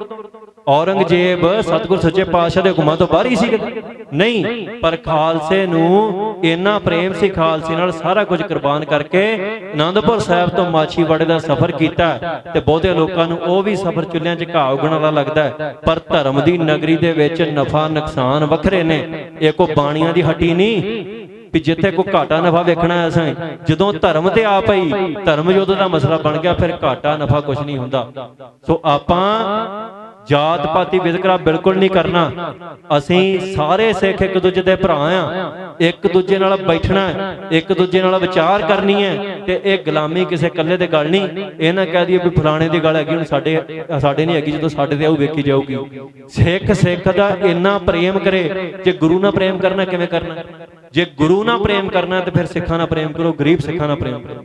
ਗਰੀਬ ਸਿੱਖਾਂ ਨਾਲ ਪ੍ਰੇਮ ਕਰਾਂਗੇ ਤੇ ਗੁਰੂ ਨਾਲ ਪ੍ਰੇਮ ਹੋਊਗਾ, ਉਹਨਾਂ ਦੀ ਬਾਹ ਫੜਾਂਗੇ। ਮੈਂ ਪਿੱਛੇ ਜੇ ਕਿਹਾ ਸੀ ਵੀ ਅਸੀਂ ਅਫਰੀਕਾ ਚਲੇ ਜਾਂਦੇ ਆ, ਅਮਰੀਕਾ ਚਲੇ ਜਾਂਦੇ ਆ, ਬੜੇ ਲੋਕਾਂ ਨੂੰ ਤਕਲੀਫ ਹੋਈ ਵੀ ਤੁਸੀਂ ਇਹ ਗੱਲ ਕਿਉਂ ਕਹੀ। ਤੇ ਮੈਂ ਉਦੋਂ ਵੀ ਇਹ ਬਚਨ ਕੀਤਾ ਸੀ ਬਾਅਦ ਚ ਵੀ ਭਾਈ ਮੈਨੂੰ ਤੇ ਨਹੀਂ ਦੇਖੇ ਜਾਂਦੇ ਮੇਰੇ ਕੋਲੋਂ ਵੀ ਜਦੋਂ ਇੱਥੇ ਪੰਜਾਬ ਦੀ ਧਰਤੀ ਤੇ ਸਿੱਖ ਬਿਲਕਦੇ ਫਿਰਦੇ ਹੋਣ, ਕਿਸੇ ਕੋਲ ਇਲਾਜ ਲਈ ਪੈਸਾ ਨਹੀਂ, ਕਿਸੇ ਕੋਲ ਪੜਾਉਣ ਲਈ ਪੈਸਾ ਨਹੀਂ ਬੱਚਿਆਂ ਨੂੰ, ਕਿਸੇ ਕੋਲ ਚੰਗਾ ਸ਼ਸਤਰ ਰੱਖਣ ਲਈ ਪੈਸਾ ਨਹੀਂ, ਕਿਸੇ ਕੋਲ ਕੋਈ ਸਾਧਨ ਨਹੀਂ, ਕਿਸੇ ਦੀ ਬਿਮਾਰੀ ਐਸੀ ਲੱਗ ਪਈ ਕਿ ਉਹਦਾ ਘਰ ਵਿਕਣ ਤੇ ਆ ਗਿਆ, ਘਰ ਨਹੀਂ ਰਿਹਾ, ਤੇ ਅਸੀਂ ਦੁਨੀਆ ਭਰ ਦੇ ਵਿੱਚ ਬੜੇ ਵੱਡੇ ਲਾਂਗਰੀ ਖਵਾਈ ਜਾਈਏ ਵੀ ਸਿੱਖਾਂ ਤੋਂ ਵੱਡਾ ਲਾਂਗਰੀ ਕੋਈ ਨਹੀਂ ਹੈ, ਦੁਨੀਆ ਨੂੰ ਲੰਗਰ ਛਕਾਉਂਦੇ, ਸਾਡੇ ਆਪਣੇ ਭੁੱਖੇ ਮਰ ਜਾਣਾ, ਇਹ ਕੋਈ ਚੰਗੀ ਗੱਲ ਹੈ। ਸੋ ਇਸ ਕਰਕੇ ਜਦੋਂ ਸੱਚ ਬੋਲਣਾ ਇਹ ਕੌੜਾ ਹੁੰਦਾ, ਕੌੜਾ ਲੱਗਦਾ। ਤੇ ਮੇਰੇ ਕੋਲ ਮਿੱਠੇ ਪੋਚੇ ਨਾ ਵੱਜਦੇ ਨਾ ਮੈਂ ਮਾਰਨੇ ਆ, ਨਾ ਮੈਂ ਤੁਹਾਨੂੰ ਉਹ ਗੱਲਾਂ ਕਹਿਣੀਆਂ ਜਿਹੜੀਆਂ ਗੱਲਾਂ ਝੂਠ ਹੋਣ। ਇਹ ਮੇਰੀ ਆਦਤ ਹੀ ਇਹ ਹੈ ਵੀ ਜੇ ਤੇ ਸੱਚ ਸੁਣਨਾ ਤੇ ਫਿਰ ਤੇ ਭਾਈ ਆਪਾਂ ਨੂੰ ਇਹ ਬਰਦਾਸ਼ਤ ਕਰਨਾ ਪੈਣਾ। ਇਹ ਸੱਚ ਇਹ ਹੈ ਵੀ ਸਾਡੀ ਕੌਮ ਦੀ ਦਸ਼ਾ ਅੱਜ ਇਹ ਬਣ ਗਈ ਵੀ ਸਾਡੇ ਸਿਰ ਦੇ ਵਿੱਚ ਅਗਲੇ ਜੁੱਤੀਆਂ ਮਾਰਨ ਨੂੰ ਤਿਆਰ ਨੇ ਤੇ ਅਸੀਂ ਪਰਵਾਹ ਨਹੀਂ ਕਰਦੇ। ਤੇ ਜੇ ਬਚਣਾ ਤੇ ਫਿਰ ਇੱਕੇ ਨੇ ਬਚਾਉਣਾ ਹੈ, ਇਸ ਸਤਿਗੁਰ ਸੱਚੇ ਪਾਤਸ਼ਾਹ ਨੇ ਬਚਾਉਣਾ, ਦੁਨੀਆ ਦੀ ਹੋਰ ਕੋਈ ਤਾਕਤ ਨਹੀਂ ਬਚਾ ਸਕਦੀ। ਤੇ ਜੇ ਇਹਦੇ ਚਰਨਾਂ 'ਚ ਲੱਗਣਾ ਇੱਕੋ ਹੀ ਤਰੀਕਾ, ਅੰਮ੍ਰਿਤ ਛਕ ਕੇ ਪਿਆਰ ਬਰ ਪਿਆਰ ਹੋ ਕੇ ਸ਼ਸਤਰ ਧਾਰੀ ਹੋ ਕੇ ਇਹ ਗੁਰੂ ਸਾਹਿਬ ਦੇ ਦਰਸ਼ਨਾਂ ਨੂੰ ਆਉਣਾ ਹੈ ਤੇ ਗੁਰੂ ਸਾਹਿਬ ਅੱਗੇ ਇਹ ਪ੍ਰਣ ਕਰਨਾ ਹੈ। ਅਰਦਾਸ ਇੱਕੋ ਹੀ ਕਰਨੀ ਹੈ। ਜਦੋਂ ਯੁੱਧ ਦਾ ਹੋ ਜਾਏ ਨਾ, ਮੈਦਾਨ ਸੱਜ ਜਾਵੇ ਤੇ ਸੂਰਮੇ ਇੱਕ ਅਰਦਾਸ ਹੀ ਕਰਦੇ ਆ, ਜੇ ਤੇ ਸੂਰਮਿਆਂ ਦੇ ਪੁੱਤਰਿਆਂ, ਜੇ ਤੇ ਉਹਨਾਂ ਦੇ ਵਾਰਸਿਆਂ ਜਿਨ੍ਹਾਂ ਬੰਦ ਕਟਾਇਆ, ਜਿਨ੍ਹਾਂ ਮੈਦਾਨੇ ਜੰਗ ਦੇ ਵਿੱਚ ਜੌਹਰ ਵਿਖਾ ਕੇ ਸ਼ਹੀਦੀਆਂ ਪ੍ਰਾਪਤ ਕੀਤੀਆਂ, ਜੇ ਬਾਬਾ ਅਜੀਤ ਸਿੰਘ ਦੇ ਭਰਾ ਆ ਤੇ ਫਿਰ ਜਦੋਂ ਬਾਬਾ ਅਜੀਤ ਸਿੰਘ ਇੰਨਾ ਮੈਦਾਨ ਪੱਕਿਆ, ਇੱਕ ਤਰਫਾ ਯੁੱਧ ਹੈ, 10 ਲੱਖ ਦੀ ਫੌਜ ਹੈ, 5 ਸਿੰਘ ਲੈ ਕੇ ਬਾਬਾ ਅਜੀਤ ਸਿੰਘ ਮੈਦਾਨ 'ਚ ਗਏ ਨੇ ਤੇ ਸ਼ਹੀਦੀ ਪਾਉਣ ਗਏ ਨੇ। 300 ਫੱਟ ਵੱਜਾ ਸਰੀਰ ਤੇ, ਜਦੋਂ ਧਰਤੀ ਤੇ ਡਿੱਗੇ ਨੇ ਕਲਗੀ ਵਾਲੇ ਪਾਤਸ਼ਾਹ ਨੇ ਰੰਜ ਨਹੀਂ ਕੀਤਾ ਕਿ ਬਾਬਾ ਅਜੀਤ ਸਿੰਘ ਸ਼ਹੀਦ ਹੋ ਗਿਆ, ਮੇਰਾ ਪੁੱਤਰ ਸ਼ਹੀਦ ਹੋ ਗਿਆ। ਕਿਉਂ ਨਹੀਂ ਕੀਤਾ? ਕਿਉਂਕਿ ਕਲਗੀ ਵਾਲੇ ਨੇ ਕਿਹਾ ਸੀ ਕਿ ਮੇਰੇ ਤੇ ਲੱਖਾਂ ਪੁੱਤਰ ਨੇ, ਮੈਨੂੰ ਕੀ ਪਰਵਾਹ, ਇੱਕ ਪੁੱਤਰ ਮੇਰਾ ਸ਼ਹੀਦ ਹੋਇਆ। ਉਹਨੇ ਕਿਹਾ ਪੀਓ ਪਿਆਲਾ ਪਿਰਮ ਕਾ ਸੁਮਨ ਪਾਏ ਅਸਵਾਰ, ਆਜ ਖਾਲਸਾ ਖਾਸ ਪਿਓ ਸਤਿਗੁਰ ਕੇ ਦਰਬਾਰ। ਬਾਬਾ ਅਜੀਤ ਸਿੰਘ ਦੀ ਸ਼ਹਾਦਤ ਦੇ ਉੱਤੇ ਕਲਗੀ ਵਾਲੇ ਨੇ ਬਚਨ ਕੀਤੇ ਕਿ ਅੱਜ ਖਾਲਸਾ ਹੋਰ ਖਾਸ ਹੋ ਗਿਆ ਅਕਾਲ ਪੁਰਖ ਦੇ ਚਰਨਾਂ ਦੇ ਵਿੱਚ। ਤੇ ਇੱਥੇ ਤੱਕ ਨਹੀਂ ਰਿਹਾ, ਜਦੋਂ ਦੁਨੀਆ ਦੇ ਦੇਵੀ ਦੇਵਤਿਆਂ ਪੀਰ ਪੈਗੰਬਰਾਂ ਨੂੰ ਲੱਗਾ ਵੀ ਹੁਣ ਇਹ ਤੋਂ ਅੱਗੇ ਕੁਝ ਨਹੀਂ ਹੋ ਸਕਦਾ, ਵੀ ਇੱਕ ਗੁਰੂ ਨੇ ਆਪਣਾ ਪੁੱਤਰ ਤੋੜ ਦਿੱਤਾ ਹੈ, ਗੁਰੂ ਸਾਹਿਬ ਨੇ ਦੂਜਾ ਵੀ ਤੋੜ ਦਿੱਤਾ, ਉਹਨੂੰ ਵੀ ਤਿਆਰ ਬਰ ਤਿਆਰ ਕਰਕੇ ਉਹਨੇ ਆਗਿਆ ਮੰਗੀ। ਸਤਿਗੁਰੂ ਸੱਚੇ ਪਾਤਸ਼ਾਹ ਨੇ ਬੜਾ ਸੋਹਣਾ ਸਜਾ ਕੇ ਇਸੇ ਰੂਪ 'ਚ, ਜਿਹ 'ਚ ਮੈਂ ਤੁਹਾਨੂੰ ਕਹਿਣਾ ਵੀ ਆਪਾਂ ਆ ਜਾਈਏ, ਇਸੇ ਬਾਣੇ ਦੇ ਵਿੱਚ ਸਜਾ ਕੇ ਸਤਿਗੁਰੂ ਸੱਚੇ ਪਾਤਸ਼ਾਹ ਨੇ ਭੇਜਿਆ। ਬਾਬਾ ਜੁਝਾਰ ਸਿੰਘ ਨੇ ਵੀ ਸ਼ਹਾਦਤ ਪ੍ਰਾਪਤ ਕੀਤੀ। ਸੋ ਜੇ ਤੇ ਉਹਨਾਂ ਦੇ ਭਰਾ ਬਣਨਾ ਤੇ ਫਿਰ ਤੇ ਅਰਦਾਸ ਇਹੋ ਹੀ ਕਰੀਏ ਵੀ ਕਲਗੀਆਂ ਵਾਲਿਆ, ਦੁੱਧ ਪੁੱਤ ਦੀਆਂ ਦਾਤਾਂ ਤੂੰ ਬਹੁਤ ਦਿੱਤੀਆਂ ਨੇ, ਕੋਠੀਆਂ ਕਾਰਾਂ ਘਰ ਬਾਹਰ ਤੋਂ ਸਾਰਾ ਕੁਝ ਦਿੱਤਾ, ਕੋਈ ਚੀਜ਼ ਦੀ ਕਮੀ ਨਹੀਂ ਸਿੱਖਾਂ ਦੇ ਕੋਲ। ਅੱਜ ਇੱਕ ਦਾਤ ਸਾਨੂੰ ਬਖਸ਼ ਵੀ ਜਿੱਦਣ ਮੈਦਾਨ ਭਖ ਜਾਵੇ, ਜਿੱਦਣ ਕੋਈ ਸਾਨੂੰ ਵੰਗਾਰੇ ਬੂਹੇ ਤੇ ਖੜ ਕੇ ਜੰਗ ਦੇ ਮੈਦਾਨ 'ਚ, ਤੇ ਤੂੰ ਇਹ ਸਾਨੂੰ ਬਖਸ਼ ਵੀ ਅਸੀਂ ਉਦਣ ਪਿੱਛੇ ਨਾ ਹਟੀਏ, ਅਸੀਂ ਡਾਰਾ ਬਨ ਕੇ ਅੱਗੇ ਨੂੰ ਭੱਜੀਏ। ਜਿਵੇਂ ਸਿੱਖ, ਜਿਵੇਂ ਪਰਵਾਨੇ ਸ਼ਮਾ ਜਗਦੀ ਹੋਵੇ ਨਾ, ਤੇ ਪਰਵਾਨੇ ਉੱਠ ਕੇ ਮੱਚਦੇ ਨੇ, ਅੱਗ ਨਾਲ ਸੜ ਜਾਂਦੇ ਨੇ, ਤੇ ਬਹੁਤੇ ਬੰਦਿਆਂ ਦੁਨਿਆਵੀ ਨੂੰ ਲੱਗਦਾ ਵੀ ਕਿੱਡੇ ਬੇਵਕੂਫ ਨੇ ਭਾਈ, ਵੀ ਜੀਵਨ ਚੰਗਾ ਭਲਾ ਹੈ, ਤੇ ਇਹ ਅੱਗ ਲੱਗੀ ਹੈ ਤੇ ਇਹ ਵਿੱਚ ਜਾ ਕੇ ਫੂਕਣ ਡਿਆ ਆਪਣੇ ਆਪ ਨੂੰ। ਇਹ ਪਰਵਾਨੇ ਤੇ ਧਰਮੀ ਬੰਦਿਆਂ ਦੀ ਇਹ ਫਿਜ਼ਾ ਹੈ, ਉਹ ਆਪ ਹੀ ਸਮਝ ਸਕਦੇ ਆ। ਇਹ ਅਕਾਲ ਪੁਰਖ ਦੇ ਅਸੀਂ ਪੁਜਾਰੀ ਆ, ਉਹਦੇ ਸੇਵਕ ਆ, ਉਹਦੇ ਦਰ ਦੇ ਦਾਸ ਆ। ਇੱਕੋ ਹੀ ਅਰਦਾਸ ਭੈਣੋ ਤੁਸੀਂ ਵੀ ਕਰਨੀ ਹੈ ਵੀ ਸਾਡਾ ਪੁੱਤਰ ਸਤਿਗੁਰ ਸੱਚੇ ਪਾਤਸ਼ਾਹ ਬਖਸ਼ਿਸ਼ ਕਰੋ, ਇਹਨੂੰ ਸ਼ਹਾਦਤ ਦੀ ਦਾਤ ਬਖਸ਼ੋ। ਇਸ ਤੋਂ ਵੱਡੀ ਦਾਤ ਕੋਈ ਨਹੀਂ ਸੰਸਾਰ 'ਚ।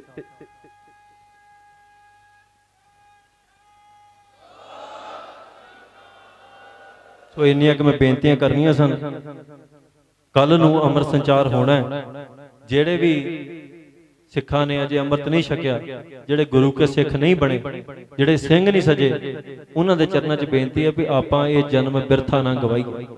ਇਸ ਜਨਮ ਦੇ ਵਿੱਚ ਗੁਰੂ ਦੇ ਲੇਖੇ ਇਸ ਜਨਮ ਨੂੰ ਲਾ ਦਈਏ। ਸਤਿਗੁਰ ਸੱਚੇ ਪਾਤਸ਼ਾਹ ਸਾਡੇ ਤੇ ਕਿਰਪਾ ਕਰਨ, ਰਹਿਮਤ ਕਰਨ। ਜਿਹੜੀ ਗੁਲਾਮੀ ਸਾਡੇ ਗਲਾਣ ਪਈ ਹੈ ਉਹ ਦੂਰ ਹੋਵੇ। ਇੰਨੀਆਂ ਕੁ ਬੇਨਤੀਆਂ ਨਾਲ ਖਿਮਾ ਜਾ ਚੁੱਕਿਆ। ਗੱਜ ਕੇ ਫਤਿਹ ਬੁਲਾਓ। ਵਾਹਿਗੁਰੂ ਜੀ ਕਾ ਖਾਲਸਾ, ਵਾਹਿਗੁਰੂ। ਜਿਹੜੇ ਉੱਠਣ ਡਏ ਨੇ, ਮੈਂ ਇਹਨਾਂ ਨੂੰ ਪੁੱਛਣਾ ਚਾਹੁੰਦਾ ਵੀ ਤੁਹਾਡੀਆਂ ਮੱਝਾਂ ਖੁੱਲ ਕੇ ਦੌੜ ਗਈਆਂ ਨੇ? ਮੈਂ ਇਹ ਅੱਧਾ ਘੰਟਾ ਜਿਹੜੇ ਕੁੱਕਰ ਵਾਂਗੂ, ਕੁੱਤੇ ਵਾਂਗੂ ਭੌਂਕਿਆ, ਇਸ ਗੱਲ ਤੇ ਭੌਂਕਿਆ ਵੀ ਸਤਿਗੁਰ ਦਾ ਸਤਿਕਾਰ ਕਰਨਾ। ਤੇ ਜੇ ਤੁਸੀਂ ਇਹੋ ਹੀ ਕੰਮ ਕਰਨੇ ਨੇ ਤੇ ਫਿਰ ਨਾਲੇ ਵੀ ਕਹੀ ਜਾਣਾ ਵੀ ਸਾਡਾ ਪੁੱਤ ਜੀ ਨਸ਼ੇ ਤੋਂ ਨਹੀਂ ਹਟਦਾ। ਹਟਣਾ ਕਿਵੇਂ ਆ? ਇਹਦੀ ਸਤਿਗੁਰ ਦੀ ਹਜ਼ੂਰੀ 'ਚ ਤੁਸੀਂ ਬੈਠਣ ਨੂੰ ਤਿਆਰ ਨਹੀਂ। ਜਿਹਨੇ ਨਸ਼ੇ ਤੋਂ ਹਟਾਉਣਾ ਉਹਦੇ ਅੱਗੇ ਤੁਸੀਂ ਫਰਿਆਦ ਕਰਨ ਨੂੰ ਤਿਆਰ ਨਹੀਂ। ਕਿੰਨਾ ਕੁ ਸਮਾਂ ਲੱਗੂਗਾ? 5 ਘੰਟੇ ਤੁਸੀਂ ਬੈਠੇ ਜੋ। ਜੇ ਕਿਸੇ ਦੇ ਗੋਡੇ ਗਾਡੇ ਰੁਕ ਜਾਣਗੇ ਤੇ ਇੱਥੇ ਬੇਨਤੀ ਕਰ ਦੂੰ, ਮਾਲਸ਼ ਕਰ ਦੇਣਗੇ ਹੈਂ, ਇੱਥੇ 2 ਸਿੰਘ ਲਾ ਦੇਾਂਗੇ। ਪਰ ਇਹ ਬੇਨਤੀ ਕਬੂਲੋ, ਜਿੰਨਾ ਚਿਰ ਮਹਾਰਾਜ ਇੱਥੇ ਬਿਰਾਜਮਾਨ ਨੇ, ਇਹ ਮਾਲਕ ਨੇ ਦੀਨ ਦੁਨੀਆ ਦੇ, ਤੇ ਦੀਨ ਦੁਨੀਆ ਦੇ ਮਾਲਕ ਮੌਜੂਦ ਹੋਣ ਤੇ ਸਾਡੇ ਵਰਗੇ ਦੁਨਿਆਵੀ ਬੰਦੇ ਛੱਡ ਕੇ ਬੰਡਾਲ ਤੁਰ ਪੈਣੇ ਚੰਗੀ ਗੱਲ ਹੈ? ਤੇ ਜਿੱਥੇ ਹੈਗੇ ਉੱਥੇ ਬਹਿ ਜਾਓ। ਕੋਈ ਆਖਰ ਨਹੀਂ ਆ ਚੱਲੇ, ਕੋਈ ਬੰਬ ਨਹੀਂ ਡੇਪਣ ਲੱਗਾ। ਘਰ ਤੁਹਾਡੇ ਉੱਥੇ ਰਹਿਣਾ ਜਿੱਥੇ ਬਣੇ ਆ, ਕਿਤੇ ਨਹੀਂ ਭੱਜਣਾ, ਟਾਇਰ ਨਹੀਂ ਲੱਗੇ ਉਹਨਾਂ ਨੂੰ। ਸੋ ਬਹਿ ਜਾਓ।